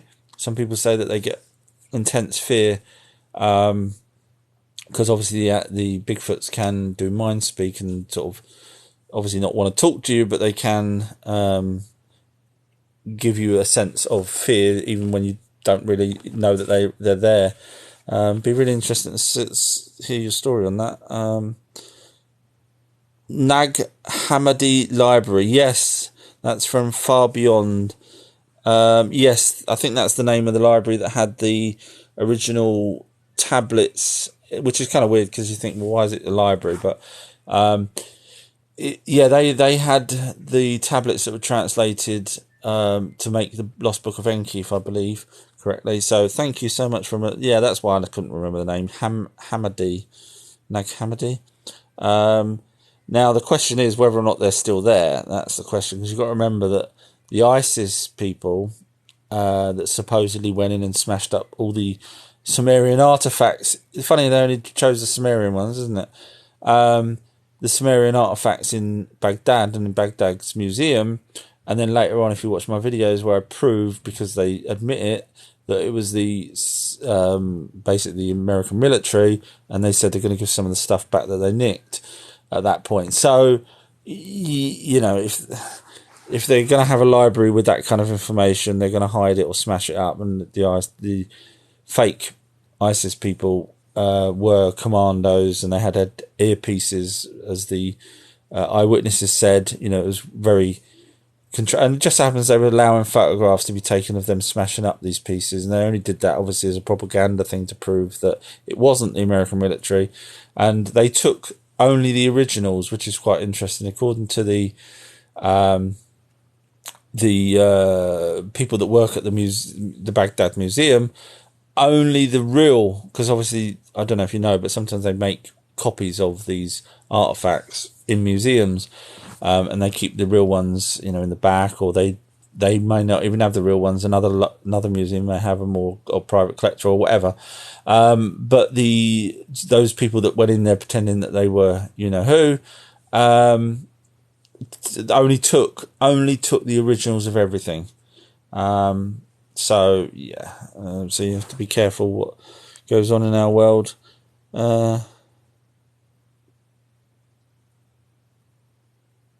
Just scrolling down. Oh, talking about the Bigfoot. Daniels wrote, he was just watching me and my brother play. I didn't feel like he wanted to hurt us, just watching us. That's good. Probably, I don't know what age you were when that happened, but yeah, they know what, you know, like if you go in there with a gun, then they know your intentions. But obviously if you two are just playing, and the thing is they don't want to attract attention because they know that people's got guns, so the last thing they will do is go and rough up a couple of kids or twist your necks, because that's what they do. You know, obviously if you had a dog and the dog chased after it, and if it caught the dog, then it would twist his neck, which is really sad. I've heard that so many times, and I feel so sad for the dog, but obviously they don't want the dog bringing attention to themselves, and that's why they leave people alone. Poor doggies. Flax has wrote, always felt alienated. Does that count? Probably not. Napa, can you tell me about orbs, as I've seen a lot around my grandson and have video proof? Yeah, so basically they are the spirits. They could be spirits of dead ones, or they could just be the spirits before they've entered someone. They would have already had, the spirits would have already had been reincarnated many and many a time. So there is different people's personalities in a spirit. When I say spirit, light energy being. So they're around, they're hanging around, doing whatever they're doing. Not much really more to say. Obviously, like I was mentioned before, if you put a camera there and you asked it to stop, if it stops, because they can hear your thoughts, you don't even have to say it out loud. Then you'll have proof that it's definitely there. But obviously, then if you want to find out who they are, then you're going to need to go a little bit deeper, going into Ouija boards, which I wouldn't recommend, or just going to a clairvoyant and asking who it is that's flying around your house. Daniel's right. My grandson has orbs around his crib cam all the time. So could be, it could be what they call a spirit guide. Now these spirit guides are, so you've got different planes of existence. So we're here, you die, you go to plane 1, which is still here, believe it or not, but we can't see you, and that's where the orbs are now. Then they cross over again. That's where you hear people say, cross over to the light. If you're, like if you're talking to a dead person, cross over to the light, go to the light. So they cross over again to plane 2, and that's when your personality that you had in plane 1 and on Earth kind of gets now pushed to the back. The spirit then gets choice to go to the next person, join with the next person. They do, and then it starts all over again, and that person grows up and dies and so on. So they're just learning all the time. That's all they do. And then eventually, if they are good enough, and they've learnt enough, they move up from plane 2 to plane 3, which is where you get the spirit guides. And I'm not going to say archangels, because angels are not what you think they are. If you watch my videos, you'll know. So yeah, spirit guides. So that could be, looking out for your that child. Supposedly everyone has a spirit guide, even if you're, lonely and don't know anyone. And sometimes the spirit guides could just be soulmates. And when I say soulmates, it's a group of at least 6. I've counted at least 6. That all are all interconnected with each other. So in other words, it's like a drop of water split into 6. And that the other 5 will meet you throughout your life, even if you are stillborn. One of them could have been your dad, one of them could have been your mum and your sister, and so on. So they all interconnect as you keep going through learning. So even when you've not got anyone that you think is going to be your spirit guide, it could be one of those soul groups, or it could have been, your great uncle Bulgaria from, Wimbledon Common, for all I know. So that's what they are, really. It's just spirits, which is just, we can't see, unfortunately. Now people are trying to make cameras that can deliberately see spirits, and people are trying to make phones, believe it or not. They call it the spirit phone. Where they can actually talk to spirits, because the technology's now here. Because if you take a glass which has many different frequencies, obviously if you fill it with water, it produces one frequency. Second, take a little bit of water out, it produces different. So glasses are fantastic for different frequencies, which is why spirits love them when you're doing a Ouija board, and which is why they can throw them around in pubs or in your house. And in glass is really good for them. So people are trying to create these spirit phones using glass, because obviously the frequencies are easier for spirits to, than a bit of plastic, for example. So, down the line, I reckon someone will create something that you can actually look and talk to spirits. Now that's not supposed to happen, and we're not supposed to know. Otherwise, we would have total recall of our previous lives if we was to know that spirits exist. But I think technology down the line will allow us to do that. Thank you for the hearts. Mika's wrote the Georgia Guidestones tones seem to mimic the found Rosetta Stone. And Crazy Spanners wrote pure blood here. Mika's wow, he said gates of hell. That is an eye-opening. Yeah, yeah. If you've watched his videos of him talking about injecting children, and the videos of him saying the best way to get rid of people is to use an injection, and then you realise he's buying up all the farmland in the States. Then you realise that he's trying to get people to be vegan, and then you also realise he's trying to get people to eat insects. Batteries on 10%. He is trying to get people to eat insects and fake breast milk and all this kind of stuff. Trust me, it's not good. All the stuff that he's into, not natural. And see the hearts probably agreeing with me there. Are you familiar with the Nag Hammadi library? Yes, that's the one that I believe had the tablets in. The ancient tablets, which were then translated. I think I mentioned slightly before that I don't trust that they're still there anymore, but they were when Zachariah Sitchin and others translated them. Daniel says, do you think the Vatican is the mark of the beast? No, I think if we are going to get a mark of the beast, I think it's coming in the form of a chip. That's just my opinion. The Vatican know a hell of a lot. I mean, they're probably one of the most clued up people out there, believe it or not, with their Lucifer telescope. Yes, Lucifer. What? You have a Vatican that's all light and airy, and then they call their telescope Lucifer. Really? And they've got two telescopes pointing up to who? They're not going to see God, so what are they pointing up to? Unless they're looking for, you know who, little aliens, and they're fully aware of them and have been for a very long time. In fact, their vault has giant skeletons in, apparently, from days gone by, the giants, so they're fully aware. What was the Minotaur hiding? The elixir plant that, in my opinion, that had the Minotaur was hiding the MEs, if I'm not mistaken. This is my research. I might be wrong, but I think he was hiding the MEs, which was the DNA records, or the DNA, possibly even the actual DNA of all the animals and everything else that Enki had been collecting. Now, he'd already put them in the ark to save them, so we know that he found them precious.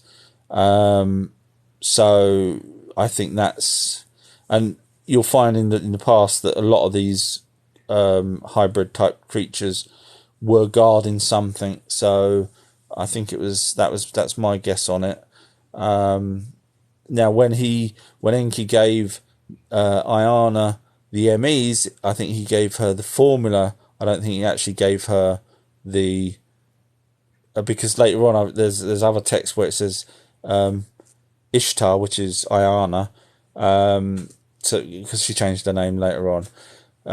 Ishtar helped create Enkidu, so she's not an expert. She's not Ninshurag, who was a medical person. So clearly she had was given the instructions by Enki, but the actual DNA, I think, was in this labyrinth, which was being protected.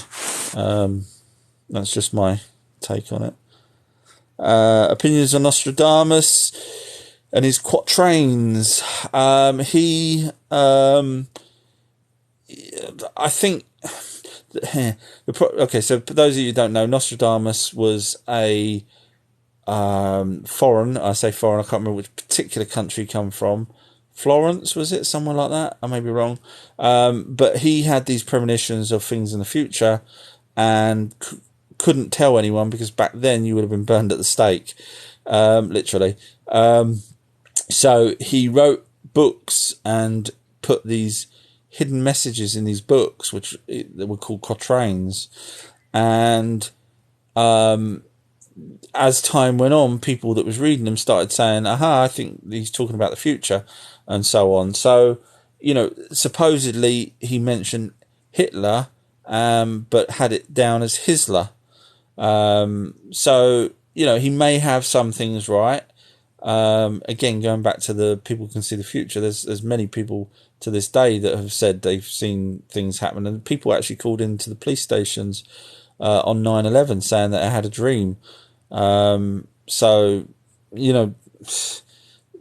it wouldn't surprise me that he had that ability, but just couldn't portray it properly, and unfortunately we got it all in these weird kind of cryptic clues. And of course the problem is, it's back then, compared to now, we read it in one way, he wrote it in a different way that obviously couldn't describe the things that he knew was going to happen.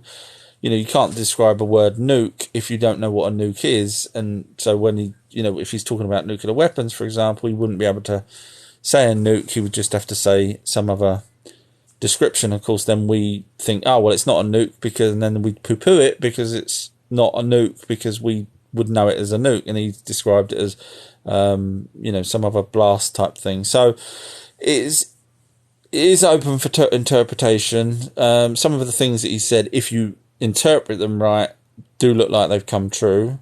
So it's tricky. It's, I haven't read his direct translations because I can't read ancient Florence writing if you whatever country you come from. So I'm only going by various different people that have translated it, and some of these have got different versions of it. So really difficult to say, but I do believe people can see the future.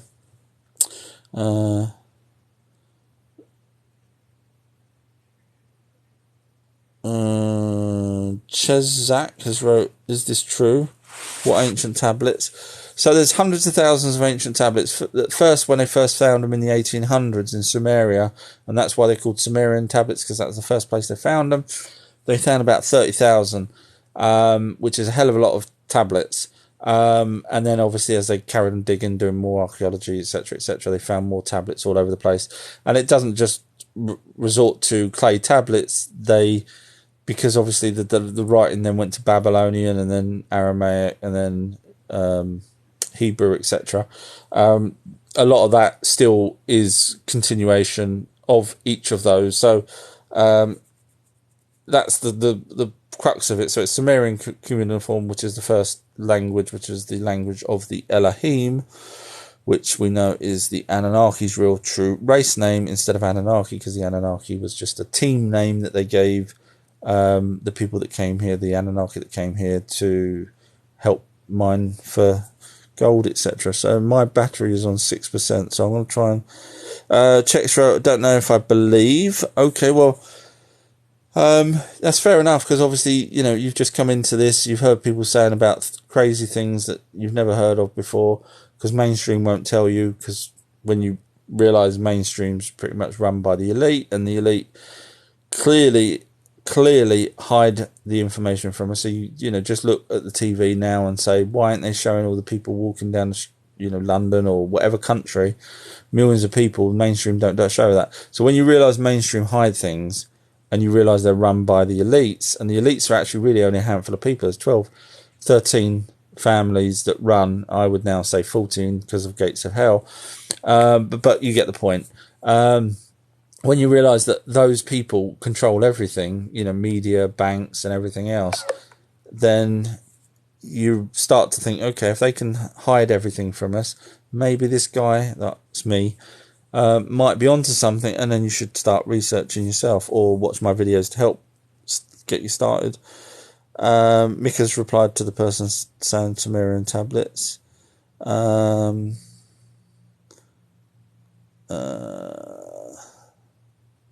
Daniels wrote, I want to say thank you for taking the time to give us the info. Oh, you're more than welcome. In the Garden of Eden, Enki is portrayed as the serpent, yet he is good God. Yeah, that's why I go back to the original tablets, because he's not referred to as a serpent. He's referred to as Enki. So yeah, that's why I shy away from the Bibles and stuff, because as I say, it's four generations down of different translations. It's just yeah.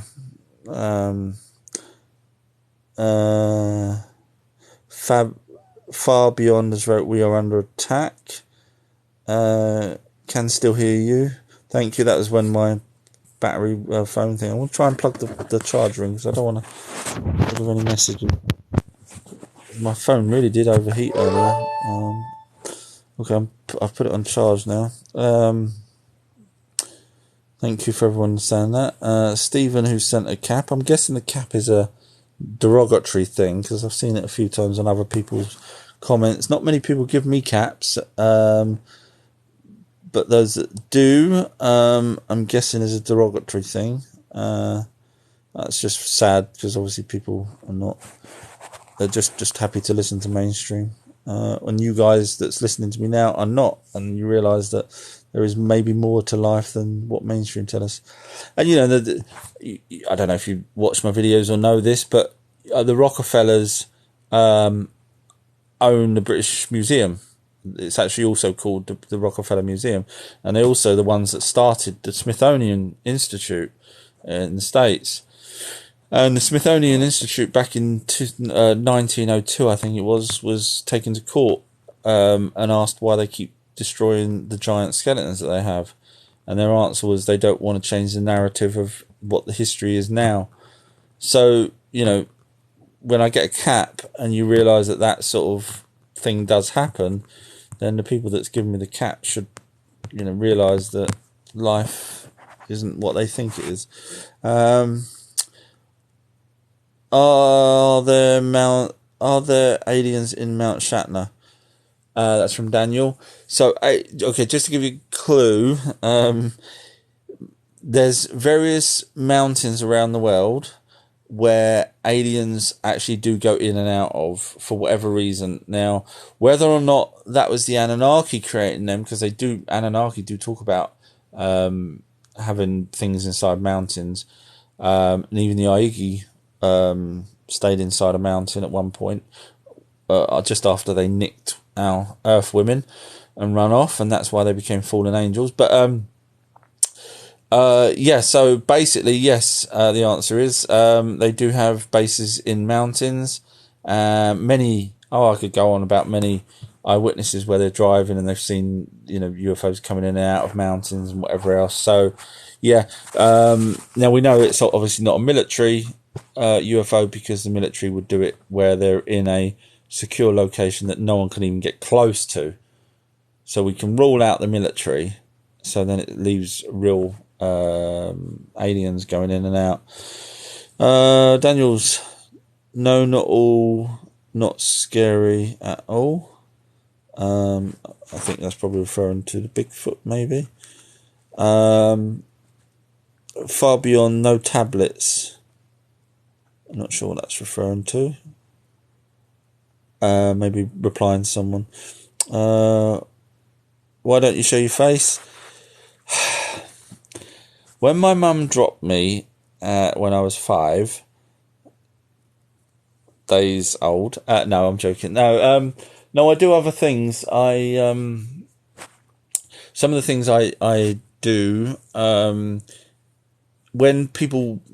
How do I say this? So I've done a few businesses, set them up, sold them and whatnot. But I also do film work. I do editing. I do directing. I do all sorts of things, producing and whatnot, script writing. And I used to be in Pinewood Studios. And when so the amount of people, when you realise, you know, like when people. Okay, trying to say it again. So, when you're in the film industry, when you're in a position that has some authority, such as a director, or own the actual film company itself, which I do, you get millions of actors screenwriters, storyboard artists, musicians, composers, grips. Basically everyone in the film industry sends you an email and contacts you over and over and over, trying to be in your next project, whatever. So I don't want to put my face out there because, I get enough people contacting me as it is, let alone, now putting myself. And also, I'm talking about stuff here where people are saying caps, in other words, I'm crazy. So, I try and keep the two lives separate as best I can. So that's why I don't show my face. And I've probably got a face for radio. No, I'm joking. But no, that's why I don't show my face. Far Beyond wrote, the Nag Hammadi scriptures are biblical texts removed from the Bible and some are still found in. Okay, sorry. There's a library. That's why. You sure it's not a library? There's one that I think is a very similar name to that. And when you said library as well, so maybe you're saying there is the library that I was referring to, but there's also scriptures in that library. Maybe that's what you're saying. Chesdek says you must be from Mars. No, because I'm not showing my face. Do you know anything about Paradise CA fire? Heard there was, and the government was trying kill. Sorry, that's split over two messages as well. Do you know anything about the Paradise CA fire? Heard there was an alien there and the government was trying to kill. Not heard that one. Depends what kind of alien it was, whether or not they'd want to kill it. Just to give you one example, there was an alien that they actually had captured, and the person that was doing the blood tests, etc., on this alien could telepathically speak. Obviously, the alien was telepathically speaking to this person who the alien trusted, and you've probably heard the story, but eventually the alien said, look, my other aliens will come and get me, and they'll find me, and when they do, everyone here will be dead, basically. So this guy had a choice, and he told his commanding officers, etc., and said, listen, you're all gonna die because these aliens want this guy back, and if we're holding him, they will do whatever it takes, and they have the ability to do whatever it takes. And of course, military think they're untouchable. So in this case, they're not untouchable. These aliens quite easily wipe them all out and take their comrade back. But anyway, so this guy didn't want all these people to die, because obviously some of them was friends that work in this particular building that was holding this alien. So one day, whenever it was, I think it was night actually, he went in there and managed to unlock the door, took the alien out through the back, security lights went on, military people were obviously chasing them, him and the little grey. So I don't know which grey it was. He didn't say whether it was an Orion or which one, but they got to the perimeter fence and a UFO was above and beamed up the guy in a white thing. Of course, this biologist type person got totally reprimanded and everything, got sacked and whatnot, which is why he went out and told his story. But the point is, I don't think military, if they have a choice, would rather kill an alien than capture it, because if they killed it, God knows what the other aliens would have done. So it's just throwing that story out there. I'm Dolly's wrote, I'm negative B blood. What does this blood type mean? I keep seeing it is linked with something alien. So are you referring to the RH negative blood type? If you are, let me know. I'm not sure. It's probably B. I'm not an 100% expert. I did have an expert If you're interested in, if you are RH negative, I did a live chat with someone called Mother Abigail. She's on TikTok as Mother Abigail, and then some numbers 467, I think it is. She absolutely knows her stuff on RH negative. She'll be able to tell you, the percentage of people with webbed feet, the percentage of people that have a certain higher ESP, and so on and so forth from RH negative. So she is fantastic. But that's she talks about RH negative. So if you're interested, go try and find one of my live chats. I've only got 50 live chats on the internet, and it's probably 35 onwards, so you'll be able to find it because you'll see someone's face there.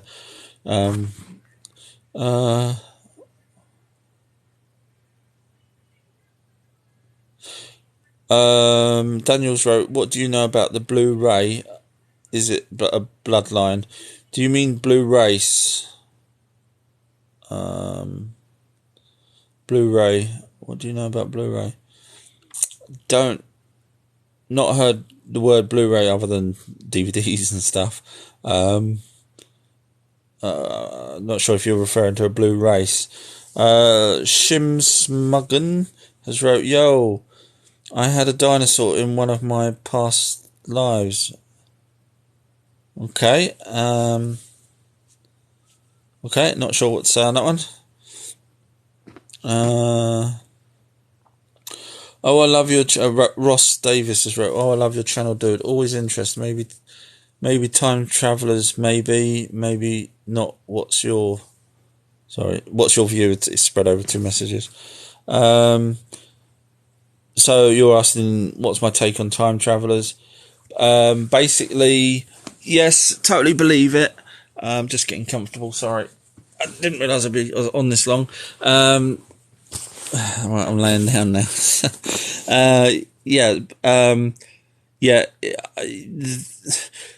For me, the logic starts at the Philadelphia experiment, and I'm sure you're probably aware of that. The whole arc welders. That's how it started, with the arc welders creating such a bright light that things actually started to disappear.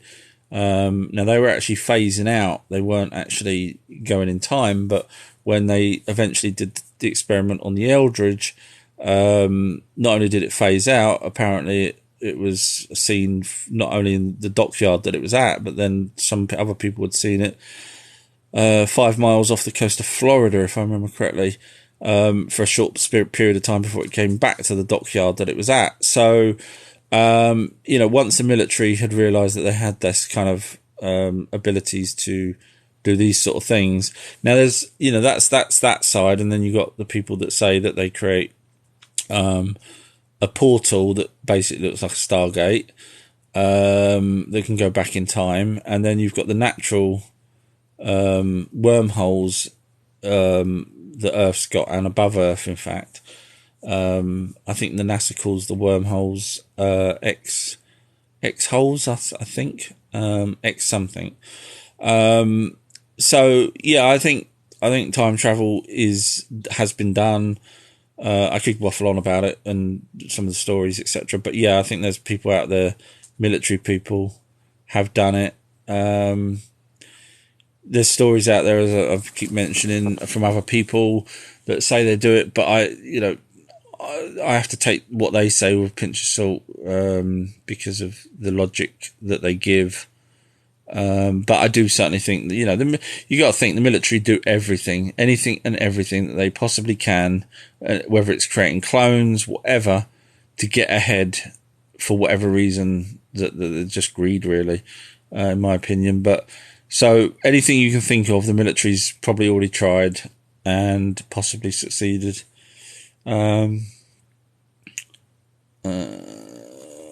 Someone sent me a little blue dot. Not sure what that's for. Yep. Thanks for the reason for the cap, Stevens wrote.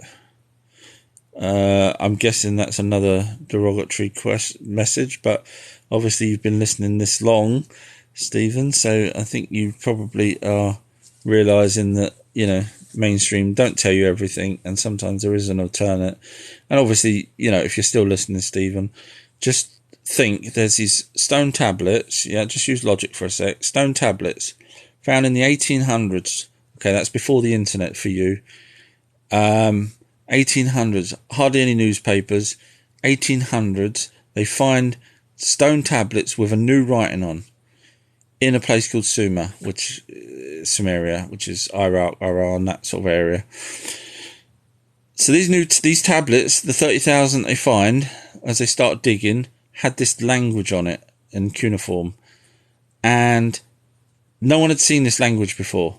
So these, if you're going to fake 30,000 straight away, there's hundreds of thousands of them all dotted over Mesopotamia, but if you're going to fake 30,000 of these things with a brand new language, prior internet, for what reason? Tell me a reason why. Who would do that and then bury them?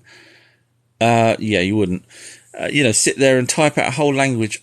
And when I say type out, you're stamping them onto bloody clay, which means you would have needed to allow them to dry or kiln them. Oh, so the logistics there, Stephen, if you're still listening, is they're real. Okay, and it's also a brand new language. So someone would have had to have knocked up a language, fully fledged language, not half of a language, and you can't say they were human because there's no prior learning of the language to get to that stage. So whoever wrote that knew a fully fledged language. It's like us going back in time. We could write a fully fledged language, but they couldn't. So a race that had the full vocabulary of a foot-written language wrote these tablets. Thank you for the hearts. And then when you break that down and you say, okay, these tablets, let's translate them, and they were translated. Bearing in mind they were translated eventually into the Bible, albeit slightly wrong because of 4 different translations from different languages, but they all come from the tablets that I'm talking about. When you go from that and you realize that they talk about planets that we didn't know about in 1800. Okay, Stephen, you're starting to catch on now. You're starting to think, crap, I can't give him another cap. Might have to give him a clap. The geezer's obviously onto something. So, when they're talking about planets that we didn't know about until way later, you start to think, okay. And then they start talking about DNA and creating humans, which is the missing link. And you think, okay, well, maybe they're onto something. And then we find out that the actual location where they created the first Adam and Eve from DNA from Neanderthal was South Africa. And then you think, oh, hang on a minute. The mainstream scientists say the first Adam came from South Africa. Okay, how did these stone tablets know that? And then you start realizing that you're not as smart as you thought you are, Stephen. And maybe there's more stuff out there that you don't realize. So there you go. So, I dropped the mic on you. Sorry about that. But now you're aware, and I'm hoping you're not going to be too disappointed and angry with me. Now you're aware that this is actually real life and what's gone on. You might either start watching my videos or start doing a bit more research or take people a little bit more serious for things that you're not aware of. Just because you're not aware of it doesn't mean it's not true. Sorry about that, everybody, and thank you for the hearts. Brian's wrote, "You are too funny." Only on a Tuesday. That's why I only do one show a night. Bad joke there. Why is our time so slow when the spirits can travel? This is from Brian. At the speed of light. So, yeah, they can. That's a good question. Thank you for the hearts, everybody. That's probably Stephen giving me hearts now. Thank you, Stephen. Yeah, they can. Because they're energy. We're not energy. They're a light being.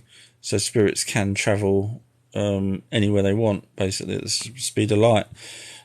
Probably even faster. We don't know what the mechanics, the quantum mechanics of a light being is. Obviously, we're only, 2-dimensional, so we can only go by the stuff we know, or 3-dimensional, should I say.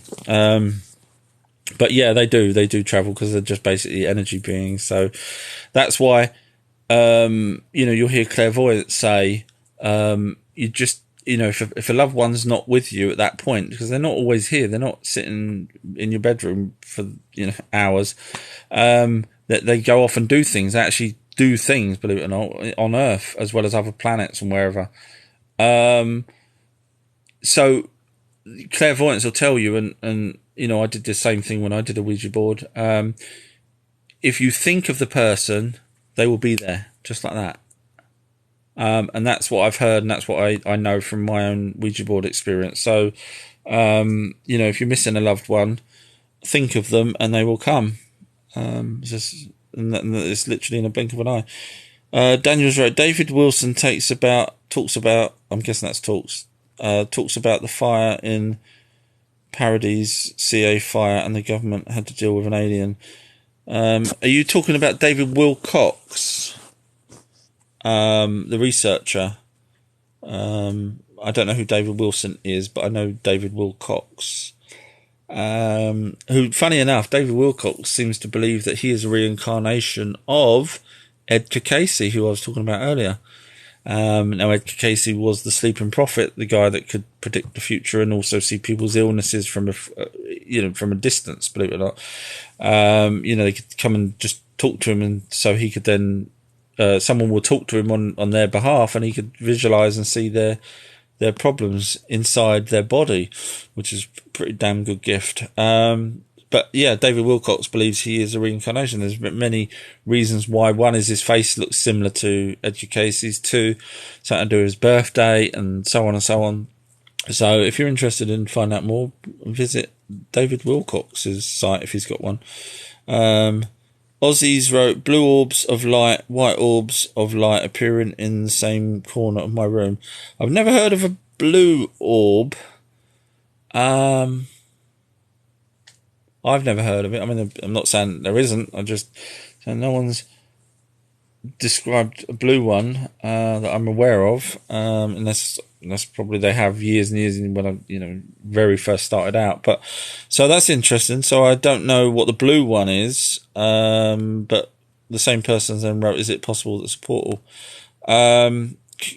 No, the light beings can just literally, so they can come here, so they don't need a portal. So if you suddenly see one appear or blink out, if you've got a camera on and you're watching it, they just blink out. It's not a portal. It's them. They can just disappear. So that's why I brought in the word quantum, because you probably know of quantum entanglements, and that's the same theory where one is here and something else could be the other end of the universe, and both of them are on and off at the same time. So if that sort of quantum entanglement is real, that you can do that, then, what's to say that a light being or energy being can't just turn itself off like a light switch and go somewhere else. Daniels wrote, and they were thinking of coming out and tells us, this is referring to the burning thing, tells us that they were there and that's why they burned the town. I've missed that. So obviously there's a town by the sounds of it that they burnt down to try and kill some little alien, from what I'm gathering from what you're saying. I've not heard of that.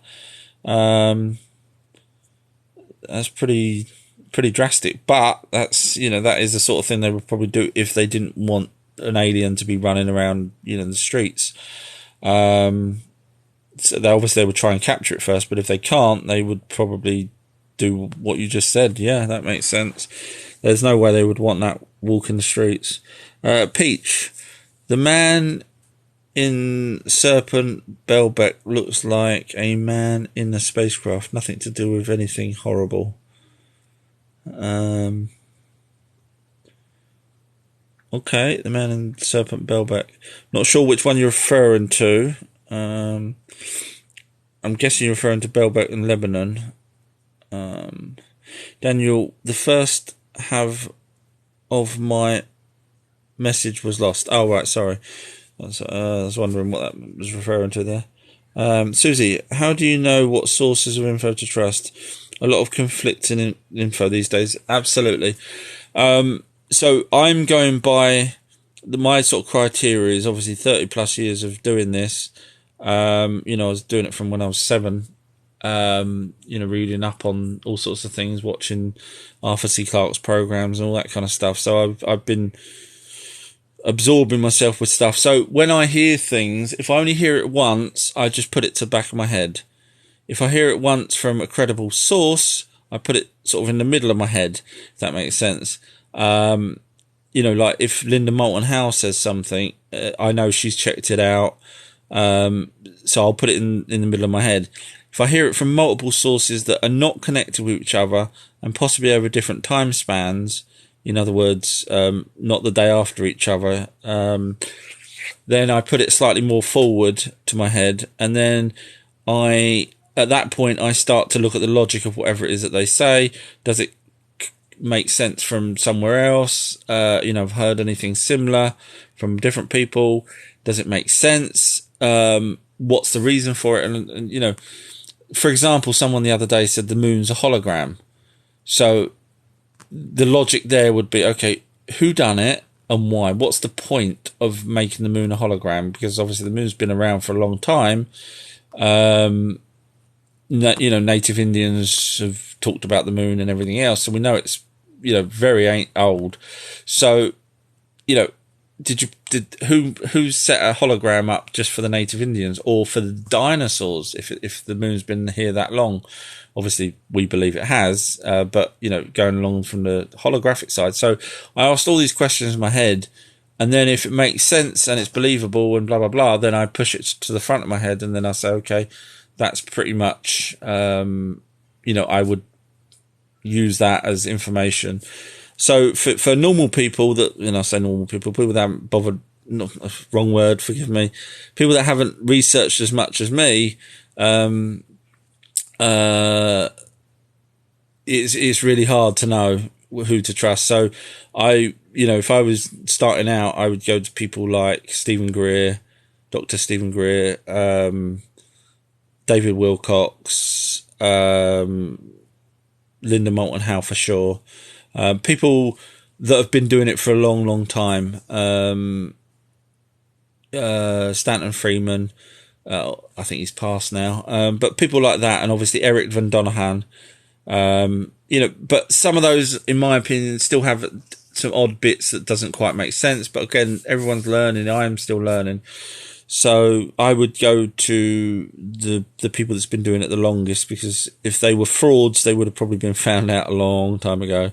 And people like Linda, she gets, she won't talk to anyone unless she sees their credentials, so if it's a whistleblower from saying that he was from Area 51, she will want to see up to as much as she possibly can that guy was in Area 51. She won't even bother interviewing him until she's got that information in front of her that's proved that person was or could have been at Area 51 at the time that he says he was.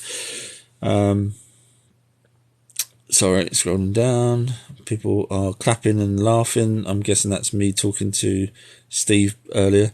Susie, what are these tablets called? Thank you for the hearts. Well, so the first lot of tablets are called Sumerian cuneiform. Cuneiform, that's the actual style of writing, the cuneiform. They also did cylinder seals, so it wasn't always tablets, and they also did it on walls and stuff. So it's not always a tablet, but we're referring to tablets because the tablets, in my opinion, they wrote on them to be able to hide them and keep them safe, whereas writing on walls isn't going to keep it safe because anyone can come along and knock it. And so that's where we get the Hall of Records from, where there's obviously tablets or something that was of some significance, may not be the main thing, but obviously there's something there that they had. So that's the tablets. But then you go down, into different languages, and then they started writing on different formats, like the Dead Sea Scrolls was written on parchment type thing, papyrus. So, and that's a great story, the old Dead Sea Scrolls. I don't know if you guys know of the Dead Sea Scrolls, but that was probably one of the most important finds, really, of the time. It was 2 or 3 kids out near some caves, and one of them was throwing up a stone into the caves, and then he heard a different sound. He heard a pot smash, and they was like, "What the hell's that? That's different." So they said because it was getting dark, they said the next day they're going to go and try and climb up to get into this cave because it was halfway up, and they did, and they came across all these clay pots. and the one that they'd smashed had these tablets in, not tablets, it had this scrolls in, which was the Dead Sea Scrolls. And so obviously they went away, told locals, and people came, and so on and so forth. And then eventually they got bought up by a person from their country, a minor archaeologist, if I remember correctly. Then later on, only for 250 quid of our money, they bought it off the kids. He held on to it, and then it went to another person eventually, who bought it for 250,000 of our modern money, these Dead Sea Scrolls. And that's the person that ended up letting the world know all about it, and obviously making probably a lot more money. I can't remember these names and stuff, but the information's out there. So thank you for the hearts. Drawing is the key to acceptable academia. They sold the world on a wholly false history. That's from Stones. Drawings is the key to an acceptable academia, and they sold the world on a wholly false story. I'm not sure which one that's referring to. Darwinism. Drawings. Sorry, where you wrote drawings, underneath you wrote Darwinism is the key to acceptable academia. That makes a bit more sense. Sorry. And they sold the world on a false history. See, so Darwinism to me is real. Creationism isn't. It's to me. So basically, bottom line is evolution, and I can prove this in one word really, Hawaii. But evolution came all the way up to Neanderthal. Then we get the missing link. That's where people say, oh, well, it's got to be creationism for everything because there's a missing link and we can't piece between Neanderthal and humans. But obviously we know that it was to do with DNA. So Hawaii is 20 or 200,000 years old. So it's not. Hawaii is a volcanic island that sprang up well after the planet was formed, after God had done all his business and decided to have a break. Now, Hawaii, when it was first discovered, had pretty much everything on it was unique to Hawaii. So you can't have a God go, right, I've created everything for creationism, from God's point of view. I've created everything. I'm going to have a rest. And then later on, when an island pops up, you know what? I think I'll give it some new plants. Could do with some new animals. Tell you what, I'll do the whole island with brand new stuff. That'd be cool.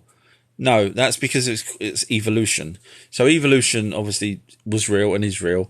And the only reason why people think it's not real is because they get stuck on the missing link between man and Neanderthal.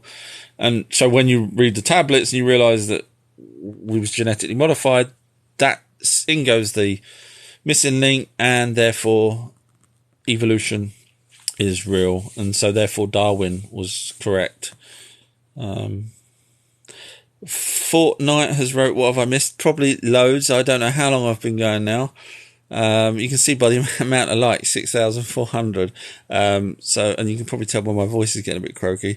Should have bought a drink in. So you've probably missed loads, unfortunately. I will try and put this up on YouTube as well, because I do have trouble sometimes downloading them. I can see Crazy Spanners still around. Bless you lot for staying around. Daniels wrote, funny how people want to talk shit when they don't take the time to look for themselves. Sorry for my bad words. That's okay. So what you're saying there is the person that was saying I'm stupid basically for talking about aliens and stuff. I wonder if that Stephen's still around now. Fearless has wrote, that's how my brain works too. Trying to work out the logic of things and go back and stuff. Yeah, I think I've watched some of your videos, if I'm not mistaken, Fearless. I think I have. And I remember thinking the same thing. So I keep a log of it I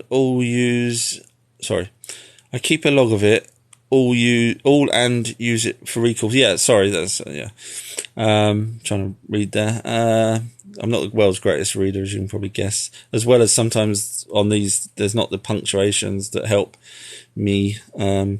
Susie, speaking of the moon, do you support the theory the moon is hollow or brought here? It could have been brought here. The ancient tablets talk about it being broke off of Earth because of Tiamat and Nibiru coming round, etc., way back. So if you go along with the tablets, no, it wasn't brought here. If you don't listen to the tablets, then there is a possibility it could have been brought here. But you've then got to ask yourself, again, going back to the logic there, okay, so they brought it here long enough ago for it to cause tides to create life. So whoever brought it here was happy for the life to take a very long time to get going. So obviously they didn't want to seed the life, their own species, if they're sentient enough to bring a moon into a particular orbit on a planet, then they could have quite easily put their own species here, but they didn't do that. Otherwise we wouldn't be here. So, then you got to say, okay, well, if it wasn't brought here when we was first, when the first creatures started to appear on Earth, and it was brought here after, obviously then the tides didn't come until a lot later, unless there was some other force creating tides. But let's say it came along halfway along, what was the benefit of it? Because we'd already created life. What was the benefit of bringing it halfway over, unless it was just to hide aliens on the backside of the moon from the dinosaurs? And that's illogical as well. There's no point in hiding yourself from a creature that wouldn't even care less whether you was on the front side or back side of the moon. So then you can say, okay, so it wasn't brought here halfway through. Was it brought here recently? And then again goes back to, why would they do that when they're all aliens are hiding in our oceans, flying in our skies? They're not really hiding that well because people see them. So you go through all of that and then you say, okay, well, it probably goes back to the tablets. Kind of makes more sense that it was split off of Earth, which is why it's got a lot of Earth's minerals compared to other planets. So that kind of makes sense. And then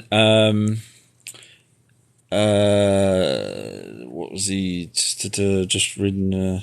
Hollow. Yeah. So no, it's been mined to hell probably by aliens. Were there first, obviously, and then the Nazis got there, and then the Nazi stroke Americans when they joined forces were there, and now a few other aliens supposedly are there all mining the moon. So if it sounds hollow when NASA sends a thing up and it rings like a bell, not audibly, but you know what I mean, then that would make sense why it sounds hollow, because when they've done tests here on Earth, and where there's volcanic lava tunnels and gaps in the Earth, that rings. So it doesn't mean Earth's completely hollow. It just means certain parts of it can vibrate and give that hollow sound. So the logic to me is aliens are on the backside. They were on the front.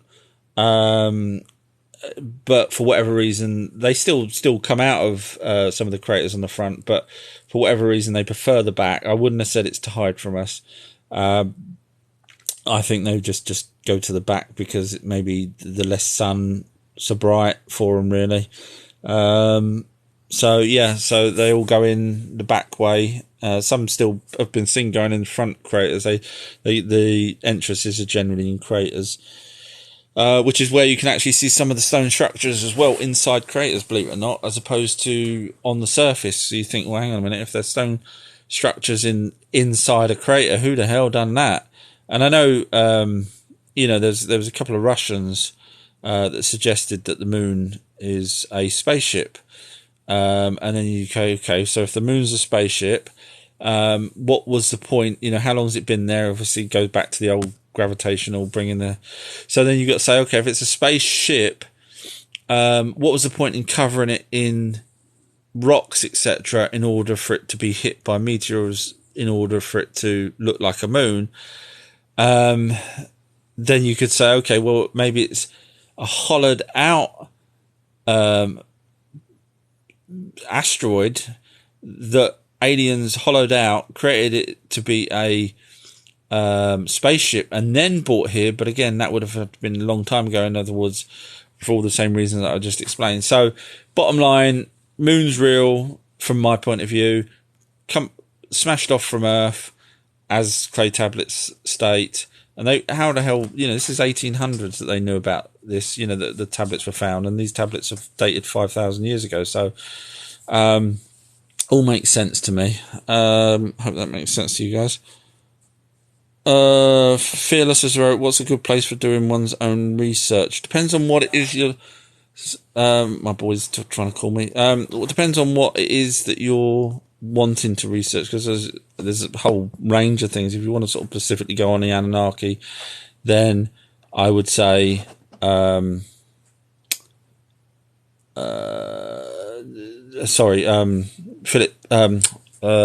sorry, my boy's gone into the fridge again, little monkey boy is. Zachariah Sitchin for Ancient Anunnaki. Spirits, probably Dolores Cannon. Crop Circles and Modern Aliens, Linda Moulton Howe. So it depends on what sections you want. Fearless just wrote, is there a browser that's not compromised? Good question. Funny enough, I've just bought a domain today.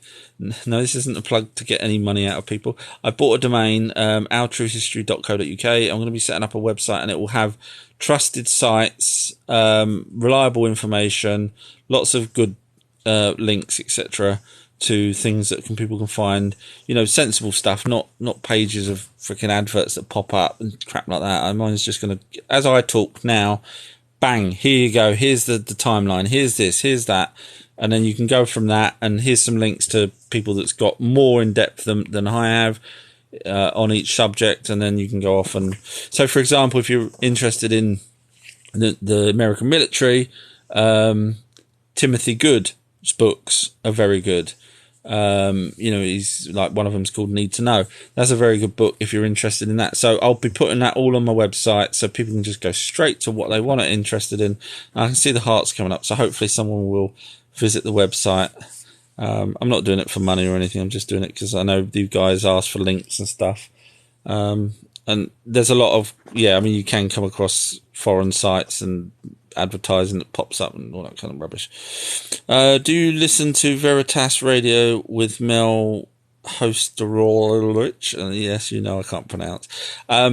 No, I don't. I've heard of Veritas, but not in the radio sense. Veritas is a different name for different meanings in the past. But no, I not heard of that. I don't know if it's American or not. I'm from the UK, so I've not heard that. I do listen to Coast to Coast, obviously, and some of the other ones, but not that one. Sorry. If it's good, let me know, and I'll add that. I've got a thing called TuneIn Radio, which I can go to, and I'll try and find out when they're on. The sad thing was, I used to have a subscription with Coast to Coast so that I could download their Coast Insider, it was called. And I was there, Coast Insider probably since it began. And then bloody one day it just said, no, you can't download anymore. And I contacted them and they said, no, we're only doing it for the US market now. And I was like, you sods. Anyway, sorry. Susie, David Icke is very famous, but sounds like he's lost the plot. Yeah. So when people ask me that David Icke, I'm fairly honest, and I say some of what he says I agree with, some of what he says I don't. Again, he may think that everything that I say is a load of crap. So yeah, some of the stuff he comes out with,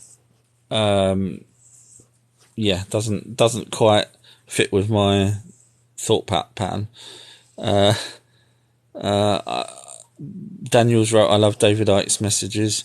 Yeah, I mean, like I say, some of his stuff's spot on, and some of this I just don't agree with. What books would you recommend on Sumerian? Is that how you spell it? So are you referring to... So the Anunnaki were here first. The Anunnaki, the alien race, 8 to 10 to 12 foot tall. They came here, and they were here in Mesopotamia. So Mesopotamia covered, at that point, Sumeria, but they didn't name it Sumeria. It was Sumer. But then it got flooded over. And so there's no real history from the Anunnaki about that. Then after the flood, they rebuilt in Mesopotamia. And the first place that they started to teach humans was Sumer, which is why we get the Sumerian tablets as the first place. So technically, when you read about Sumeria, you're really reading about the Anunnaki teaching at that point the humans that they wanted to teach, if that makes sense. So to get a better understanding, because obviously if you just suddenly read someone's book on Sumeria and they're not referring to the Anunnaki, they're just saying, the almighty gods up in heaven, because some people do actually take it literally as opposed to working out that it's Anunnaki. So if you start reading some books that say, the Sumerians worshipped the god up in space, up in heaven, then you're not getting the full context of why they're being taught by by the Anunnaki, agriculture and all of that kind of stuff. So I don't know what books would be best. I mean, the best book to start with to get a full round. In a minute. Sorry, my boys just walked in. One sec. It's just my son. Yeah. So the best book to get you started is The Lost Book of Enki. That's what I recommend to people, to get the overall arc of where everything sits within everything. Once you know that, once you've got that, then you can say, okay, Sumeria was the first place of the 4 regions that they started to teach humans. And you start to learn a bit more, as opposed to just reading a book that says, oh, Sumerians could make linen, and Sumerians could do this, and suddenly created math and all that kind of stuff, when it wasn't. It was to do with the Anunnaki. So that's why I recommend The Lost Book of Enki. You can get it on audio book if you want, but it's on Amazon. So that's where I would always start from, because then you get a baseline and then you can go from that. Sorry if I waffled on there. But if someone else knows a good book for Susie, then please let me know. Rix wrote, what about Nibiru? I'm guessing you're referring to, is it coming back round? I would say anywhere from 50 to 300 years, give or take. So, yeah. I mean, unless you're asking a different question, like what was their atmosphere like, or whatever. That's why I always ask people to give me direct questions. Otherwise, I could spend hours talking about their volcanoes and their history and who was before Anu, and you might have just wanted to know when it was due round. So that's why I always asked if you can give me a direct question. I definitely believe in aliens. This is from Terry Tok. No relation to TikTok, I'm guessing. I definitely believe in aliens, but I don't buy that they turn up here and kidnap folks. Well, that's a good question. So if we were slightly more advanced and there was a slightly less advanced race on another planet, and we had the ability to go to their planet, and we wanted their DNA because they are, we want to do a hybrid program basically from them, because they've got some attributes that we haven't got, and we want to do that. Now, do you think they're going to let us take people, the race? Oh yeah, no, just give us 20 people. We'll come back, and once we've done some tests on them, we'll drop them back in, and then a year later we'll come pick them back up, because we want to see how the tests progressing that we've done on them. They're going to say no. So you start using logic. So if an alien race come to us and said, "Hey guys, look, we're doing some experiments. We don't want to hurt you," we'll say no. So that makes the sense as why they do it hiddenly, if that's even a word. Just makes sense that's why they kidnap people. But they kidnap them not for money reasons or anything like that. Literally, they've been doing it for donkey's years, probably 1,000 years at least. And they do it through a particular bloodline of a family. So that family may have their ancestors all the way back been abducted because they continuously do experiments on them. And there's no point in keeping humans on their own planet just to do this. You might as well just drop them back. If they're doing tests and stuff, why would they keep them on their planet? So it makes sense that they come, do the experiment, bug off, come back a year later and test to see what's happened to the experiment. It just makes sense. So I don't know why you can't grasp that. Maybe you didn't realise that. But yeah, it just makes sense if you're going to do a hybrid program, you do it quietly, because if you're going to eventually implant the hybrids that you've created back on the same planet, which is Earth, you ain't going to want the planet people to know that you're dumping these hybrids that now look like humans that have different characteristics such as telepathy. They ain't going to want to, so it just makes sense that that's why they do it. But they don't kidnap folks. They sort of abduct them to do research, just as we would with a cow or an animal. We take it, we do our research, and we put it back in wherever it was that we got it from, like whales and stuff, and sharks. We go out, we clip them, we track them, and a year later we go and check on that they're all right. So it's not much different from that, really.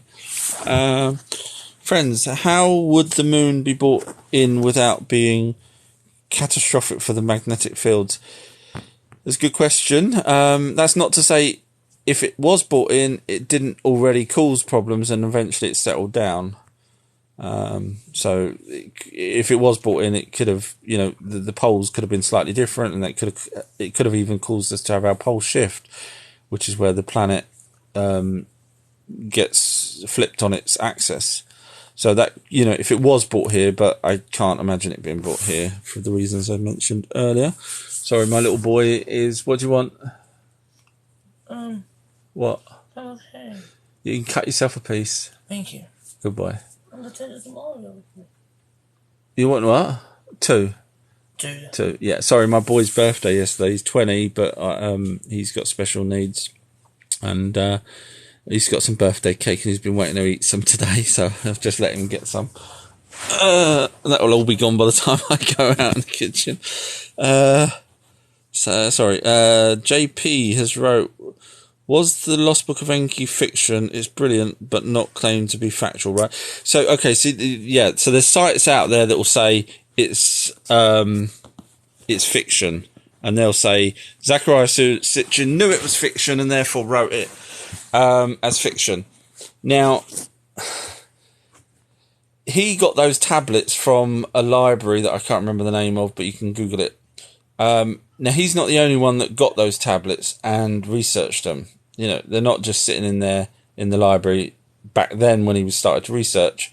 But let's just assume Zachariah Sitchin made that up, everything up, about the crystals in the pyramids and the capstone and the light being beamed up. Now, bearing in mind, in Las Vegas, they've got a pyramid with a light beaming straight up from the top. So it just happens that they copied the idea, I guess, maybe, or they already knew, like a lot of these secret places, cults and stuff know a lot of our history.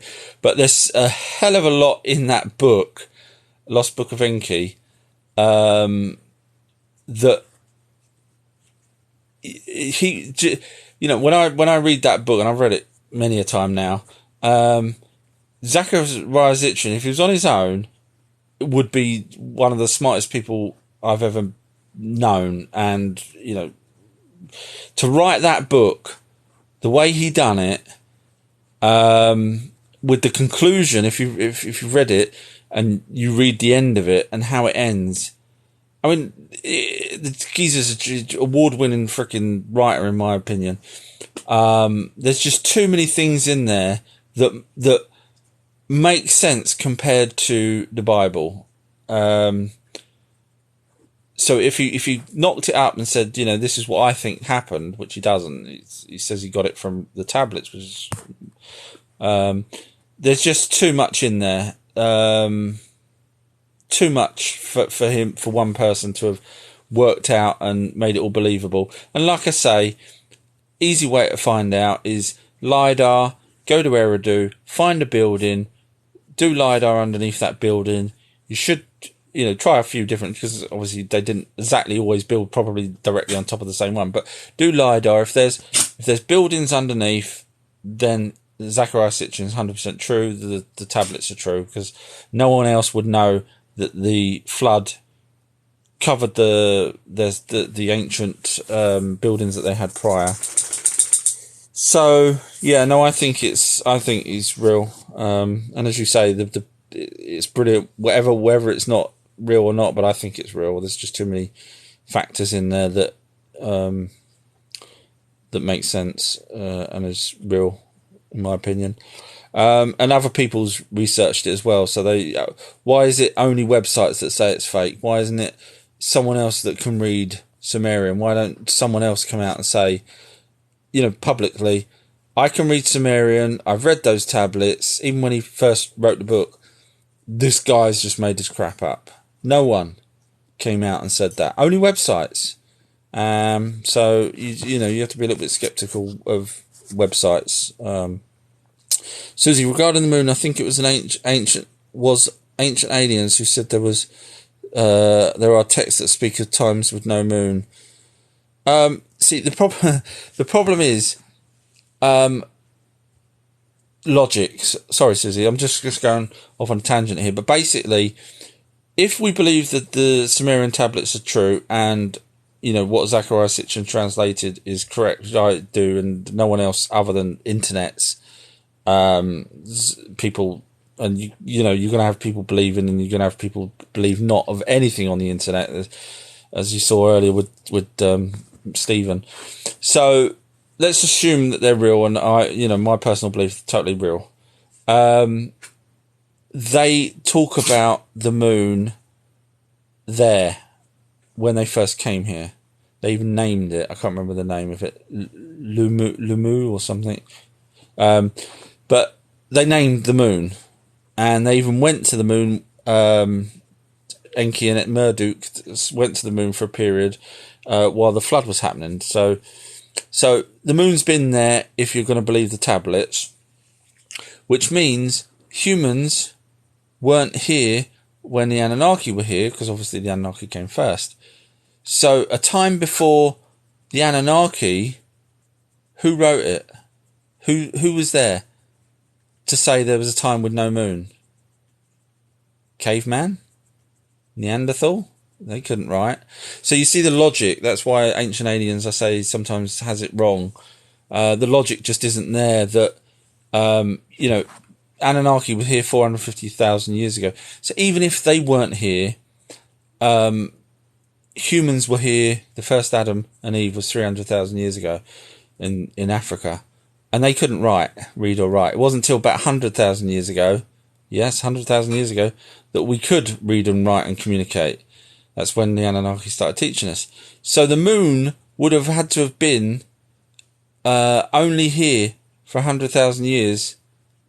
And then it goes back to all of the whole reasons why I said it. I believe it was here from day one, because you need the tides and so on and so forth. So the logic there, that there was no one to say it wasn't there prior to humans coming. So you can't have a time before humans when no one could write. So that's my take, and that's why the way I sort of look at things. So yeah. Susie's wrote there would be no life on Earth without the moon, apparently. Yeah, that's the general consensus, that if it wasn't for the tides, which is where life supposedly started, pushing around these amoebas, or in some sort of swampy area or whatever it was. But again, that wouldn't have happened if it didn't have tides. They say that there was the primordial soup, as they call it. But so there's chemicals basically connected with each other thanks to the tides. Otherwise, it would have just been a rock just sitting there like the moon. So I would agree that if it wasn't for the moon, we wouldn't be here. So therefore, the moon has been here as long as life on Earth has. So prior to that, 2, Clark. Just 2. Just 2. All right, then. Sorry, scrolling down. Do other planets experience day and night without a moon? Good question. So a day and sorry, my boy's nabbing all the. Clark. Yes, Clark. Go on then. Go in your room now. Thank you. Okay. You want what? Do my room. Did you have a bit? No. You've already eaten, haven't you? Yeah. No. I'll bring my. I might give you a tiny bit more later. Okay, thank you. All right. Bye. Yeah. No. Don't go in. Don't go in, back in the kitchen nicking stuff. Sorry. Do other planets? So a day and a night is basically where the sun can't reach the part of the planet, and that becomes night. And then so a planet can have a day and a night without a moon. In fact, certain planets out there have even in our solar system have more than one moon. So, and they still have a day and a night. So yeah, you can. Do you have a crypto domain? That's from Fearless. No, I've one of my businesses I started up a long time ago when Bitcoin first came out. I was one of the early adopters to it, but no one bought anything with Bitcoin, so I dropped that and thought, okay, I'll leave that. Maybe I should have invested in it myself, but I didn't, and so I've kept away from cryptos since then. Only a tiny bit. Sorry, he's now wanting a little glass of milk. So no, I don't have a crypto domain. Sorry. PayPal account, but not anything like that. I to be honest, I don't know what crypto is really. As like I say, I shied away from it after the Bitcoin thing. I'm guessing it's the same sort of thing. Just scrolling down. Phyllis just wrote, Veritas Radio is an incredible podcast, and I'm just going to insert almost as good as your one. Oh, that's very nice of you. Thank you. Sorry. Fearless has wrote, I think it would pique your interest. I've contemplated sending them your name. Thank you.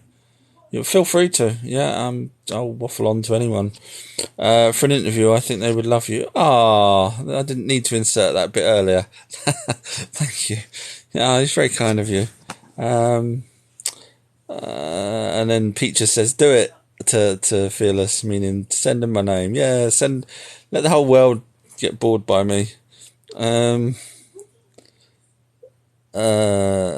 Susie's wrote to Fearless, Thor plus VPN is the safest bet. Depends on what you're digging for. So that's obviously to do with cryptocurrency. As I say, I'm not familiar with that. So, so they're talking amongst themselves. Peach Clark. Someone says hi. Peach did. Clark after Superman. We was watching Smallville when he was born. Clark Kent, Superman type thing. Susie watched the movie The Fourth Kind recently, and they say the language heard during abductions was Sumerian. The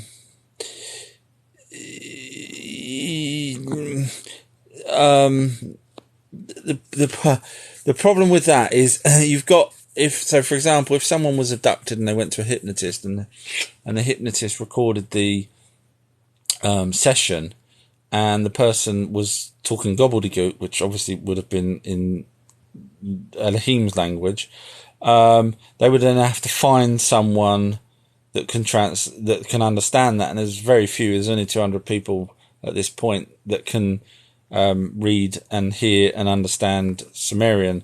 So I'm not saying that's not true, but the Anunnaki, from what I understand, don't abduct people.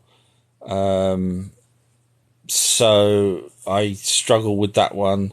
I've never heard any Anunnaki abduct people. There's no point in abducting them. I mean, they bred with us. You know, they've got kids with us. We are their kids.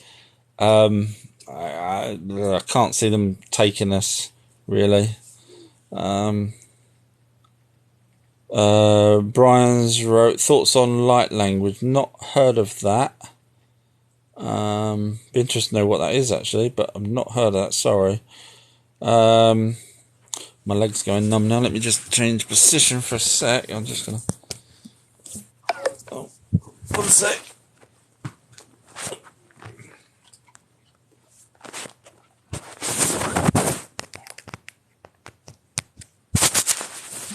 Sorry about that, everybody. Okay, I'm just trying to get myself in a different position here because I'm sitting on a bed now.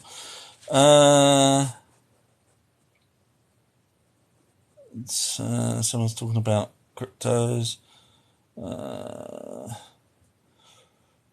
Dirt Clod wrote, what about Tataria? Can you refresh my memory on what that is? Someone else asked that earlier this morning when I was on the live and I couldn't remember what it was. Terry's wrote, with the tech aliens need to get here and all that, I just can't see them taking people, etc. Well, that's just it. They may have tech, but they don't have biology. And that's what they're after. So imagine our race struggling for whatever reason, we're, for want of a better word, we've all got some sort of COVID type disease in the future. Just because we've got the technology to fly doesn't mean we can cure ourselves of this disease. So yeah, no, still makes sense to me. Just because they're advanced doesn't mean they're gods. We're more advanced than people 300 years ago, where they're sawing people's legs off in hospitals because they didn't know how to cure something small in a. Sorry, what are you doing, Clark? Sorry, I heard water run. I was worried there. So yeah, no, it just makes sense that they're not. We're smart now, but we still struggle with things. We can't cure cancer, but yet we're not cutting people's legs off for something simple. So just because they're smart and can travel through space doesn't make them invincible, or you get what I'm saying. Terry, always happy to have a point of view changed, if all that, though. Yeah, no problem. Yeah, I try and use logic. I know I keep going on about it. Call me Spock if you want. I did love Spock, actually. Not in that way, but his character, I loved it. I loved the thought that he would work things out like that. Clark, Brian said happy birthday, buddy. He said thank you. His mental age is now, I've mentioned this before in another live, is basically when he was born they used forceps, and when they pulled him out of a cesarean they pierced his skull. Cut a long story short, my other 2 kids are absolutely fine. One of them's an overachiever and the other one's now, after a year of not doing anything with COVID, and has now become a little bit lazy, but she's still quite smart. She's I'm going to have her on one of my live, not live chats. Yeah, maybe live chat. She does tarot and that kind of stuff, and into witchcraft. She's still learning, but she, I was chatting to her the other day, and she was telling me stuff that I was like, okay, that's interesting. So stuff I didn't know about. So I'll be getting her on because I know some people have asked about tarots.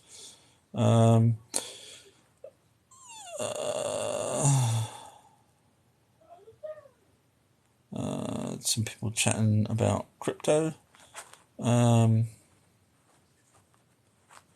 about what sites to go on, and yeah, I totally agree with you. Yeah, do some research, Susie. Obviously, you are, which is great. Yeah, too many sites out there that can have bad things on them. Phyllis wrote, where I had to tell my hubs, I'm not sure how to get here, but just in case, sorry, that's to do with the crypto. Mick has wrote, there were translators of Sumerian before stitching, according to Billy Carlson. Yeah, there was, I mean, the first person that I'm aware of that actually translated it's going back a couple, over 100 years ago. I think it was, it was over 100 years ago. And the person that translated the Egyptian hieroglyphs was a couple of 100 years ago, if I remember correctly. So yeah, no, Sitchin. The only reason why I bring him up is because he's wrote books on it, and some of these other people, although they can read it, didn't write the book. So it just makes sense to point people in his direction because you can then read what he translated. Just people talking about fathers wrote Freemasons. What I have to ask, what if you're going to ask if you're going to ask a question, try and do it in, because I waffle on, as you probably worked out by now if you're even here. I still try and ask a specific question, because I could go through the whole range from A to B or A to Z of the Freemasons. You may have just wanted to know one little thing, and obviously there's 63 messages. So if you can try and let me know what you want, I'll try and answer it for you if you don't mind. Sorry, I don't want to cut you off, but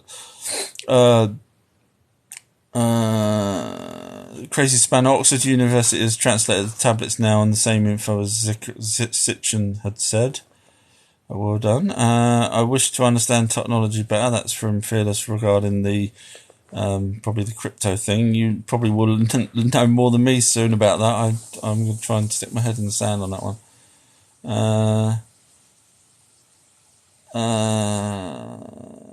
Just scrolling down.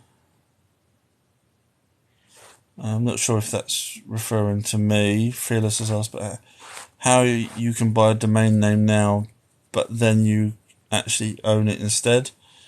I don't know if that's what you're referring to. Because generally, I only know a tiny bit about websites. I used to dabble in them and make websites for people. I used to do a lot of stuff. But you get a registrar when you buy a domain name, so it's not even held. It's not even. So, for example, if you went to FastHost, which is a hosting site, you can buy the domain from them, but they're not the registrar. So it's really difficult, from what I understand, to actually get a domain and own it yourself. But someone, I'm sure, more clever than me on that would answer that. Phyllis wrote, "Is my podcast on Spotify?" Yes, it is actually. It's really just the live chats that I do on that I put on the podcasts. But once I get my new website up, I might do bits, because when I do these live chats, there's so much more I know, but no one asks me those questions, because obviously I put up, ask me about aliens, blah blah blah. There's so many more things, like, I would love to chat about spontaneous combustion and things like that, but no one, obviously I can't write everything down that I know for people to ask me those questions, so I might do individual podcasts where I'm not answering people's questions, I'm just waffling on, but that'll probably end up on my website and on Spotify when I get my website finished. Phyllis, right, I didn't know I could listen to you on a podcast. It's just really these live chats, as I say, but eventually I will probably just do other things where I can talk about things that no one's ever probably going to think of to ask me, but there's things I know that might be interesting to people. Do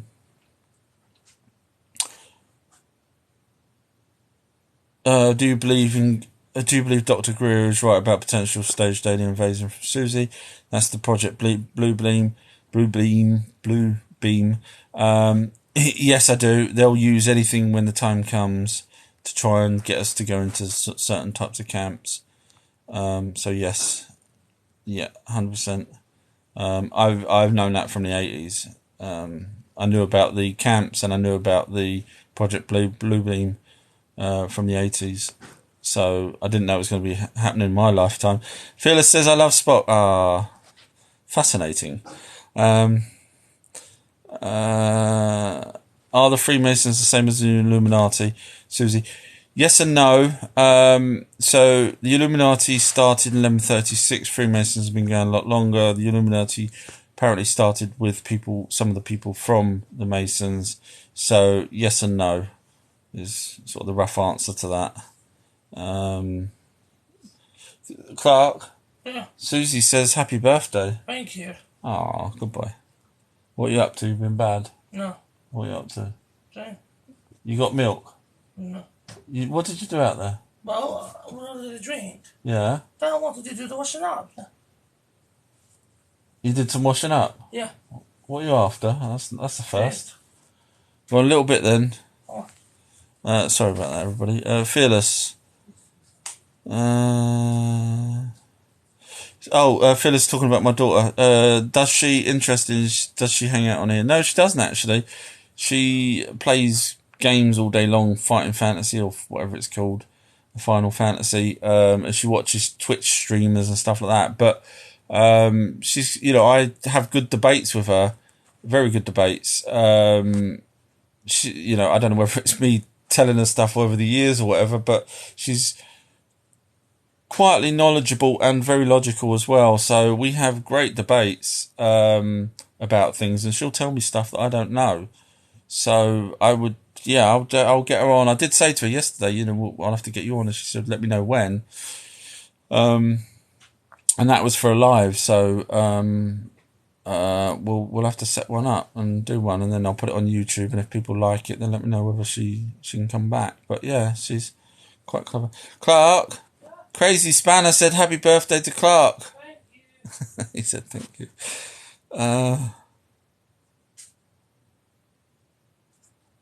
Fearless has wrote, I'm starting something up and have been looking for other intuitive readers, healers.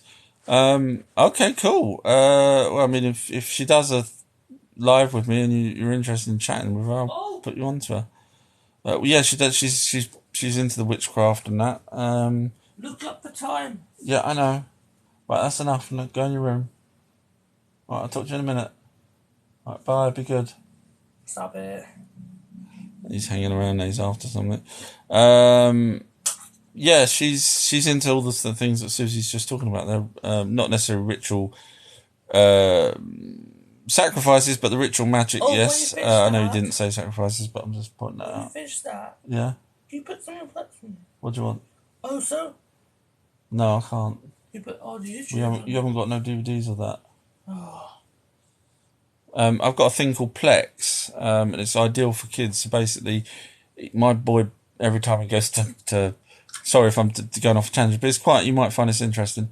Every time we go to a shop, he buys, like children's DVDs and stuff, even ones that's on TV shows and stuff. And I come back, I rip them on a computer and I put them onto a thing called Plex, because when I give him the discs, he scratches them, he loses, and never puts them back in the case. So Plex basically turns my computer into a server, just like Netflix. So anywhere in the house, anyone log in on Plex, or outside the house even, or on his phone, he can watch any film or TV show that I've got on Plex. So he's got his own Netflix, but his own stuff. And I swear by it. So all my DVDs that I had, and I had quite. Hey. I used to. I won't tell you what I used to do, but I used to work for another company that dealt with DVD. Long stories, but so I had thousands and thousands of DVDs, which I've converted into digital format and put them on my Plex, so I can go and now pick a film off of my Plex, and it shows the picture of the film just like Netflix. It's fascinating. Sorry, I know I went off on a tangent there. All right, I'll sort that Plex out for you later, Clark. Thank you.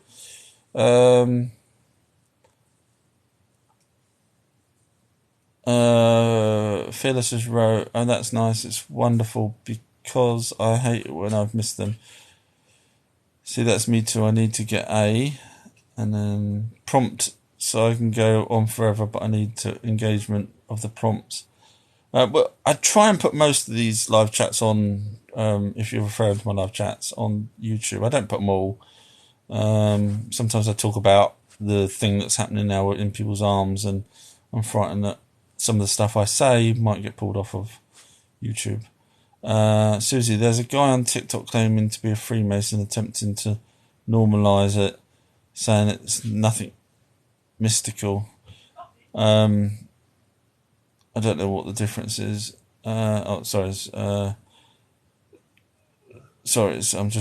She was replying to someone, Susie was. Mr. Inappropriate said, you'll only ever understand Freemasonry if you're part of it.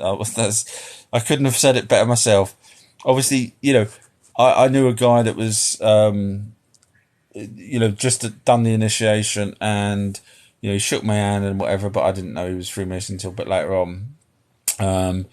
and he's done his initiation and everything, and he knows nothing, absolutely nothing, other than he's got to talk to these people at certain times and whatever else. So from his point of view, there is nothing special. You go up to the the top tier of them, and they're numbered. You go up to whatever the top one is. They know stuff. So you're given knowledge as you go up, I believe, from obviously the ones higher than you. And obviously they're not supposed to give that information out. That's why they only give it to the people. So that's why it's hard to. That's why Mr. Inappropriate is saying it's hard to explain over text. But there is a lot to Freemasonry. Well done, yeah. We'll have to do a live, Mr. Inappropriate. Bless you, Clark. You're precious. He's done a runner now with probably half the fridge and everything else. But thank you for that kind message. Just scrolling down. A couple of messages. Wow, there's 80 comments. Sorry.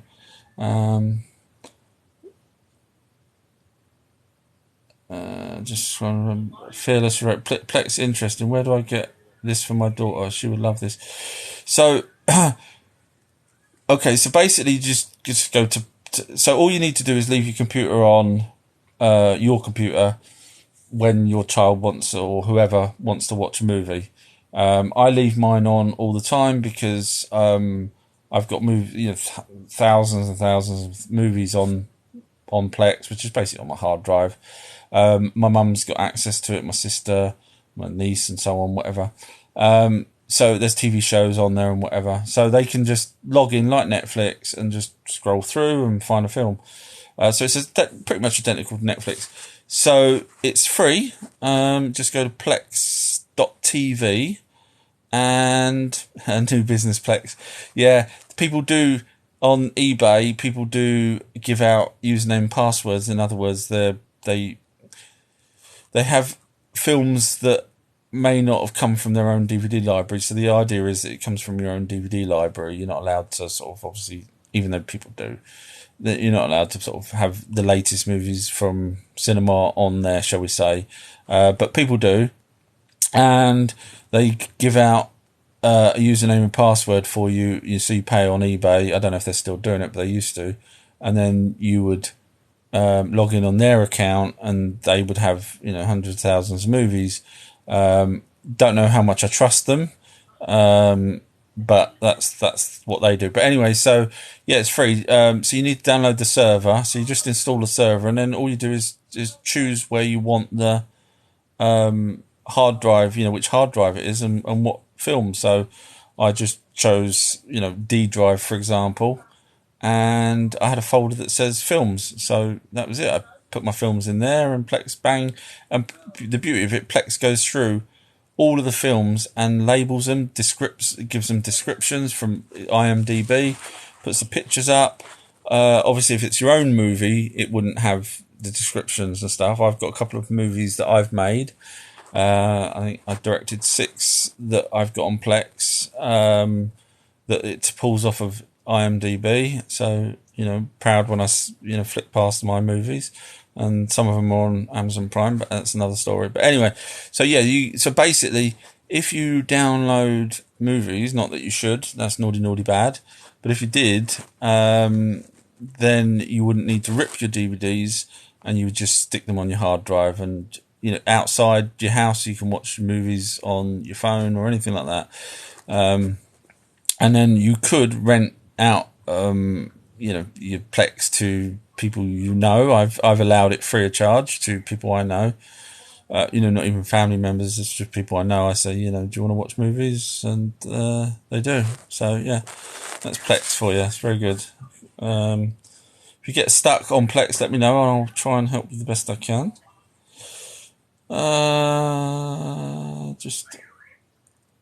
Susie's wrote, how come you never show your face? It's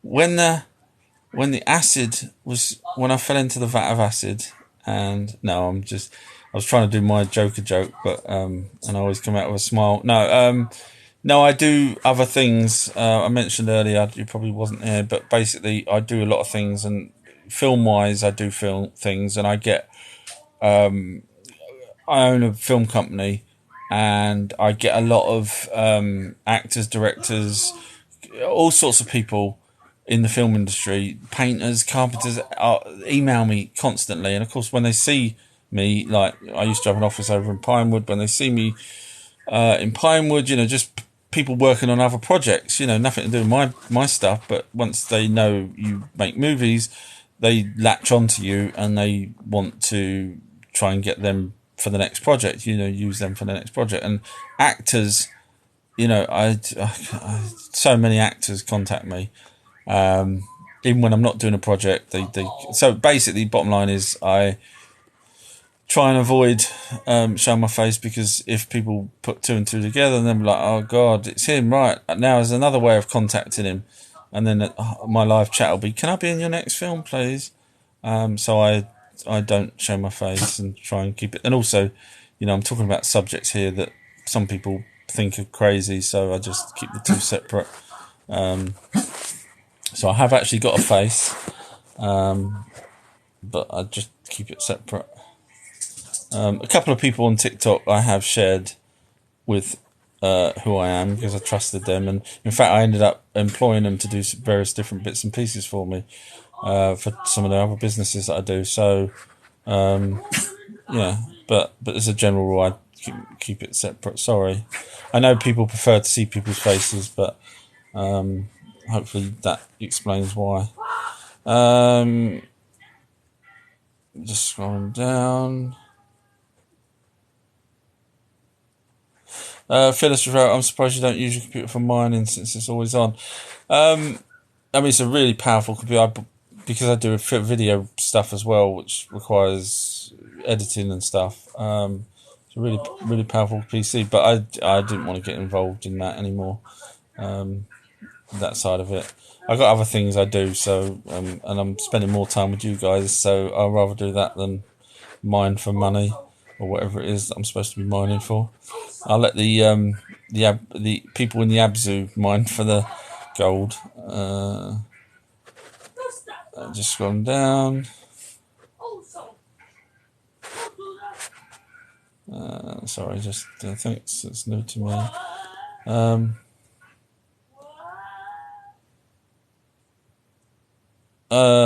Sorry, Phyllis is talking about there's services like Gamer that uses a video card to do the mining.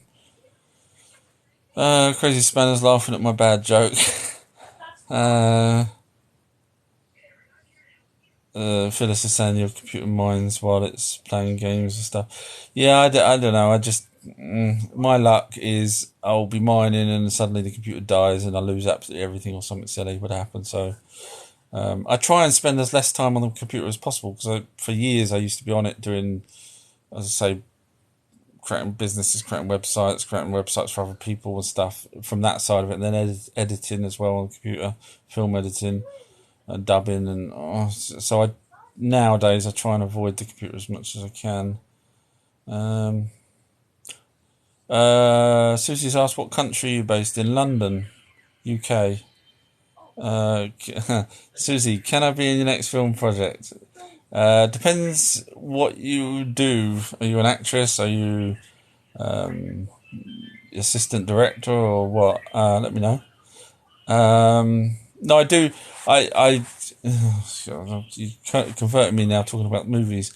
But I have what I call an inner circle of people. So I reuse people that I like on each project that I do. Just because I try and help them out. Sorry.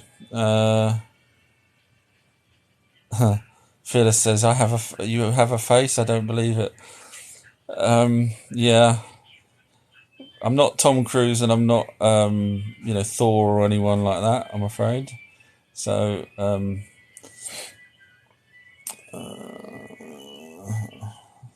just in case anyone's wondering whether I'm, ultra handsome. No, I'm not ultra handsome. No one's ever said I'm ultra handsome. And there's a heart there, a lonely heart. Sorry, just that I was responding to the other person. Sorry. Oh, right. Okay, sorry. My luck is bad with money too. There was 99 messages, and now they just seem to have disappeared. So I think that happened once to me before. There's probably one person with 99 messages, and they've done a runner now when they realise that I'm not Thor or Tom Cruise or Brad Pitt or whatever. So I'm still waiting for Susie to tell me what job she wants in the film industry. Well, funny enough, now I've caught up with the messages.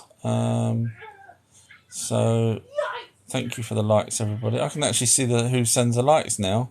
Because normally I've got so many messages that I can't actually see who sends the likes. It's just like hearts. But now I'm at the bottom. It says Crazy Spanners sent your likes. So, we got 7,000 likes. That's you guys, really. You're the ones that deserve the likes for asking excellent questions and stuff. Okay, well, somehow the 99's disappeared. So unless anyone's got any more questions, I'll probably take my very hot phone that's dying on me. Do you recommend any specific site to build a website? Is it e-commerce that you're doing? In other words, you selling stuff, or do you want to do a dynamic website? Just a basic website that's snazzy, that just has links and things. So that determines whether you get a shared hosting or whether you go for a dedicated hosting. In my opinion, anyway. Someone might have a different opinion.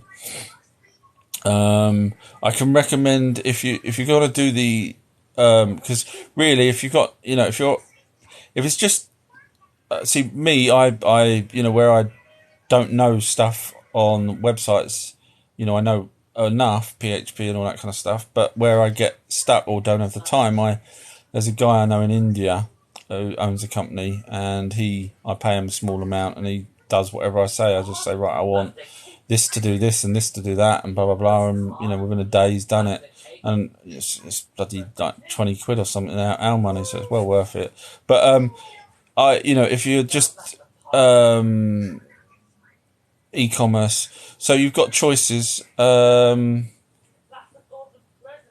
that's just another question. You've got choices. You can either go through sort of, I think it's GoDaddy, those kind of things where they give you, you just drag and drop make your own website, or you can go the harder route and go into WordPress, which is fairly easy, or even the harder route, which is creating a website from absolute scratch with PHP or downloading OpenCart or something like that. So, if you're on a budget, you have to be careful, because I think sometimes some of these places charge a lot. So, for example, I just bought a domain today, which was outerhistory.co.uk on Fast Hosts, because I'm not selling anything on there. I'm just going to put links and whatever. I got a year's worth of hosting. So you buy a domain, but you also need the place to put the domain. You can't just have a domain floating around. So you need a place to put the domain. So you need hosting. So sorry if I'm boring people with the website side of things. So with Fast Hosts, I got the domain free, and they're doing the hosting for a year for £1, which was really good. So for a year, that's it. I've now got, I think it's £1 a month, sorry, but still it's really good. But you can create your own website on Fast Hosts, but I use it for, proper website where it's all from scratch. But so I'm just giving you prices, whereas other sites like GoDaddy, you could end up spending 60 quid a month on your website. So, look carefully at what you want to spend. Obviously, starting off, try and spend as little as possible. But little as possible would mean your own website, but your own website would mean someone's going to have to create it for you if you don't know. But if you're going to go the template route, like, GoDaddy and things like that, and Wix, then that's good for you if that's within your budget. Sorry, do you think the Anunnaki built the moon? No, I will go with the stone tablets where they talk about the moon being broken off of Earth when it hit Tiamat, or when Tiamat smashed into Earth. and created the astral belt at the same time. So no, I don't think the Anunnaki say the moon was here, and that's how it got here. So I would say it was them. Yeah. So Phyllis is saying for the ability to sell services, it just depends on your budget, really, or whether you want to create your own website yourself. So Wix, those sort of things, you can create your own website. Susie, what's your view on spirituality and how interlinked with other beings? That is actually it. Spirituality. Blah, blah, blah. Getting tired now. Yeah, you know the word. Right. That the key for me for everything is connected to spirits, to the light beings. Everything revolves around them, in my opinion. So that's it, really. I don't know how more to answer it. I think they are the key that's moving things forward in terms of not spiritual awakeness, but in terms of everything that's happening, because the Greys take souls and re-put them in cloned bodies, etc.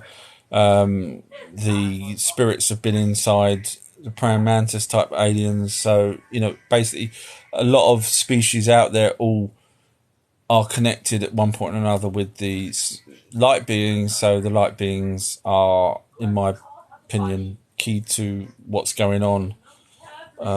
Whatever it is that's going on, they are key to it, because they're the ones that connect everything. As you said, what's the connection they are. Who do you think built Stonehenge? The Anunnaki. If you watch my videos, there's a video where I literally, and I think I'm the only person that's ever done this, again, without sounding big-headed, but I point out in the Book of Enoch where it talks about what they call gates, and they call them gates as opposed, or it's translated as gates, as opposed to the stone up and down, one stone top and then another stone back down. They call them gates, and I tie up their description of it with Stonehenge. They go right through all of the stones, all the gates, and it all matches up to the same amount that Stonehenge would have had. So yeah, the Anunnaki done Stonehenge, which is nice to think that they came here. Could have said hi while they was here, but they didn't. Just scrolling down. Susie's replying to Phyllis. Yeah, things like Shopify, you could just do. Saves you having a whole website as such, without creating one. WooCommerce, yeah, there's another one. That's what you've been looking at. It just depends on your budget, really. How often do you go live? I want to stay in tune. That's from Susie. Recently I've been going live quite a lot, and I've been on probably 3 or 4 hours today, or 5 maybe in total since this morning. I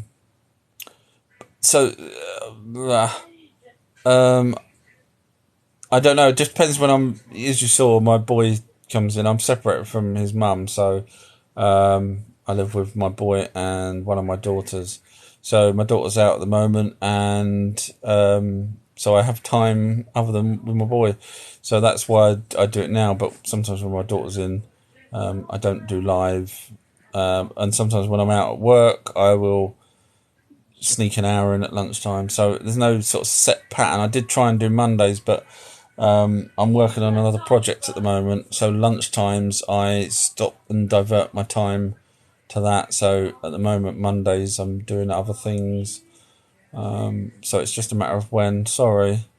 But thanks for even saying that you want to listen to me. Fearless was right. I bought 2 domains last year and applied them to anything. Yeah, I mean, you can hold on to the domains, but you need them to attach. So the way I tell people when I'm talking about, you probably know this already, but so your door number, imagine a house or a shop, in fact. So the door number of your house or shop is the domain name. The shop is the hosting provider where you drop all the stuff. Sorry, that's the back of the store.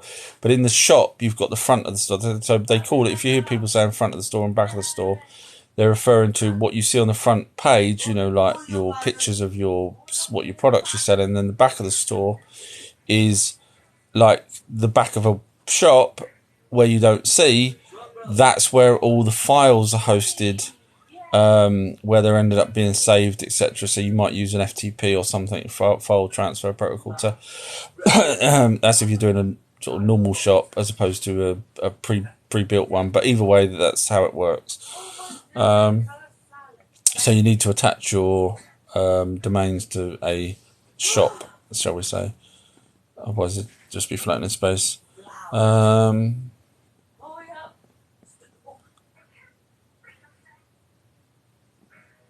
Sorry, I'm just reading. Phyllis is saying that she's seen too many overpricing. So we're already friends. Send me a message and I'll try and help you outside of out this chat if you want. I'm sure there's still probably other people that's listening that may be far better than I am, but I'll help if I can.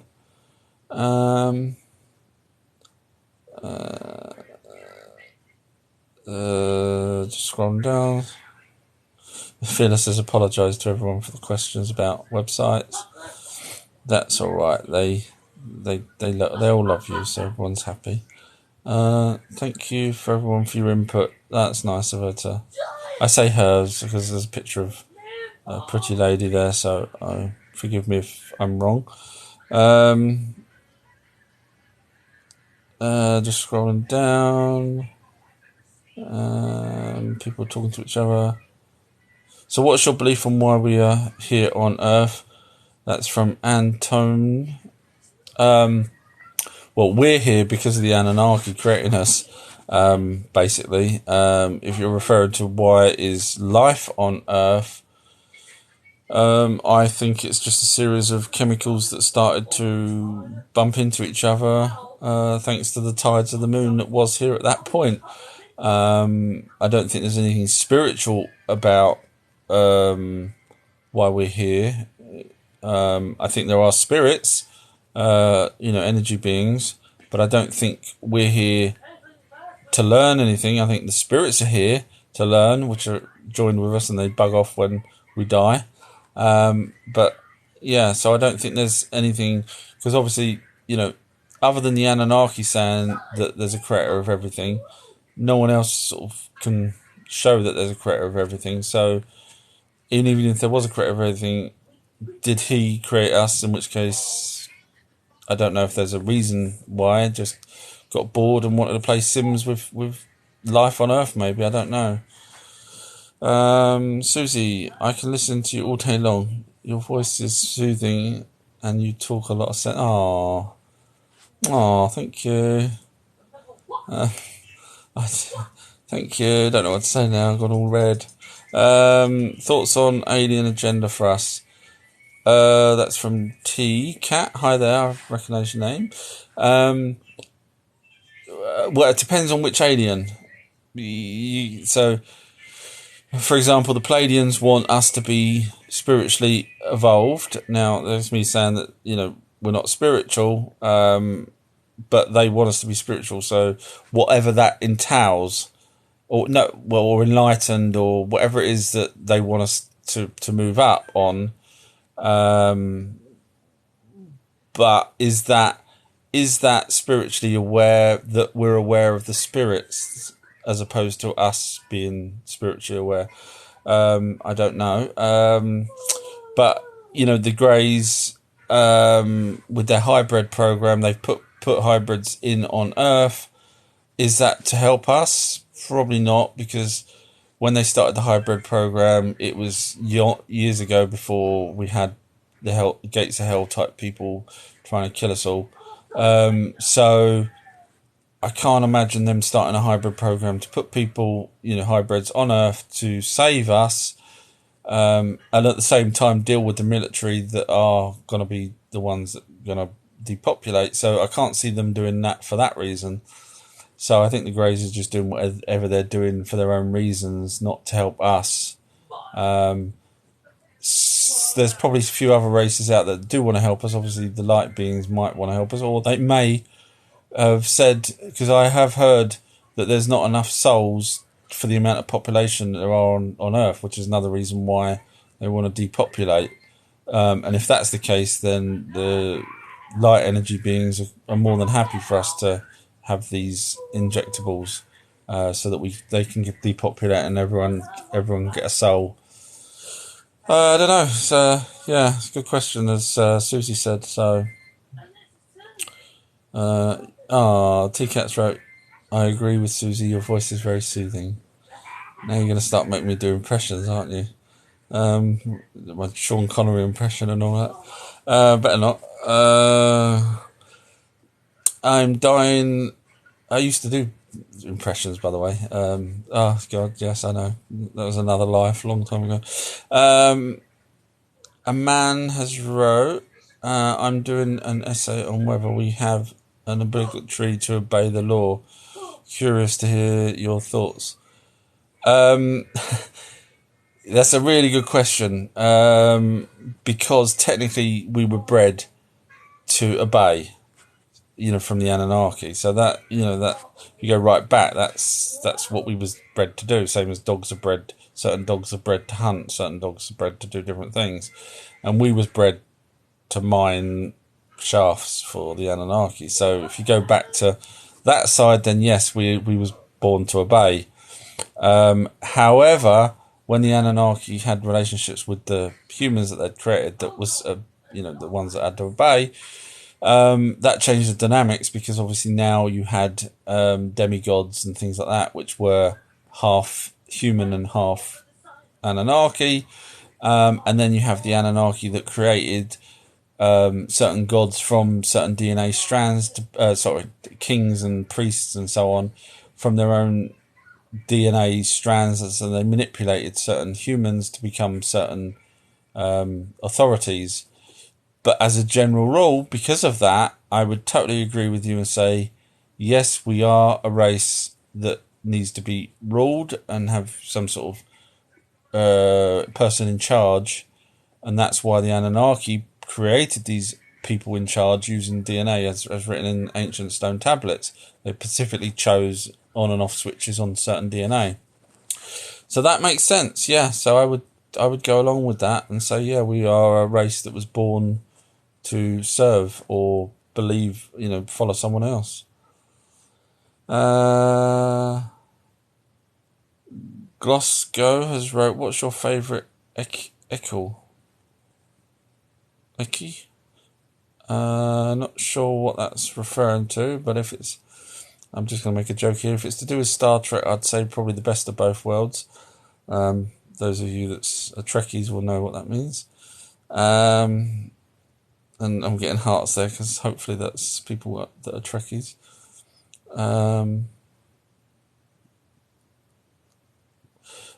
Susie, have you attempted a CE5 contact? If not, would you? No, I think I have.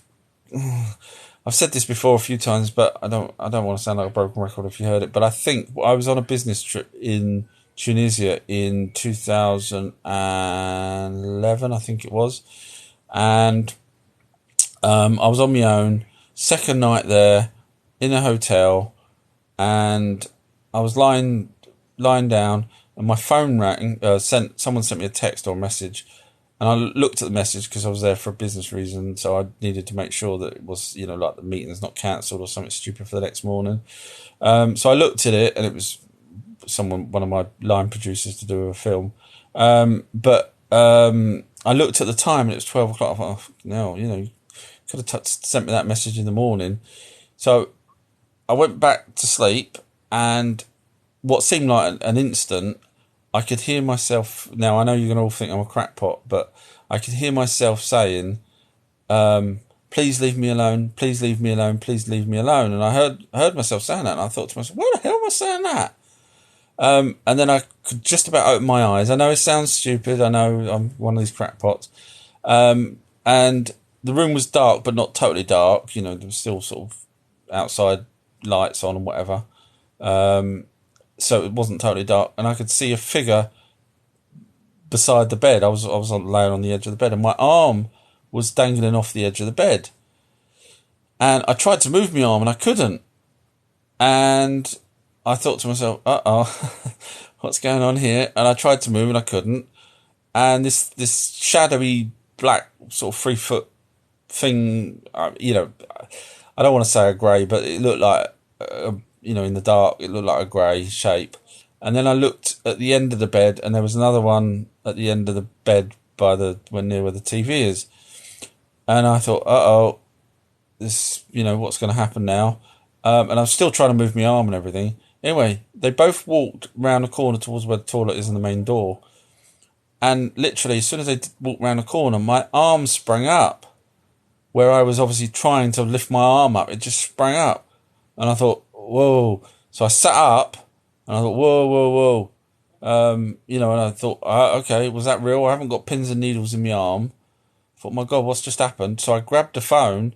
No, I didn't run round the corner. The last thing I wanted to do was run round the corner and see them still standing there. I assumed they'd gone because obviously whatever it was that was stopping my arm from lifting up.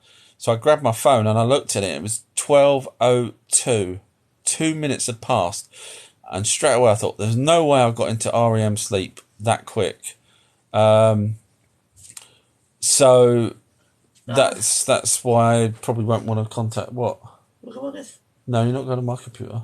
I need to look at something. No, you got your own computer. Right, my boys got school tomorrow, college, haven't you? No. You go to college, don't you? Oh, it's empty. Yeah. So I'm probably going to have to shoot now because I've been on for a while. But forgive me for shooting off so quick. But I have been here probably for a couple of hours. Oh, thank you. My boys just gave me a kiss on my arm. Sorry, I found the perfect DVD. Okay. Also special lesson to play. Yeah. Okay. I found it. Did you? Yeah. All right, I'll be there in a minute. Okay, I'm probably going to have to shoot everybody. I'm so sorry, but thank you everybody once again for taking the time to listen to me and everything. And hi AJ, who's just said hi bestie, and now I've just had to go. I've been on for, I don't know, 3 hours already, plus a couple of hours this morning. So forgive me, my boy's now getting restless, and I'm going to have to go see to him. So I apologise, but I'll try and stick this one because there's been some really excellent questions. So I'll stick these on YouTube when it allows me to do so, and I'll do what I said. I'll get my daughter, who knows about or knows something about tarots, witchcraft, all that kind of good stuff that I have no idea about, really, in the big scheme of things. So I'll do a live with her, hopefully maybe tomorrow night, UK time. I'll see if she's not up to anything, and we'll try and spend an hour with you guys answering your questions about that kind of stuff, because I find it fascinating when she tells me these things, but it's beyond my knowledge, so it's nice to have someone that I can talk to like that. So, okay, I'm going to have to shoot because he's... so, if I've missed your questions, forgive me, but try and remember them, and I will catch you guys later. I'm so sorry. I hate not going through the messages. Forgive me. All right, I'll talk to you everybody later. Thank you, Bye. though. Oh, my boy's saying bye. Thanks. Bye. Bye, everybody. Bye. Bye. See you.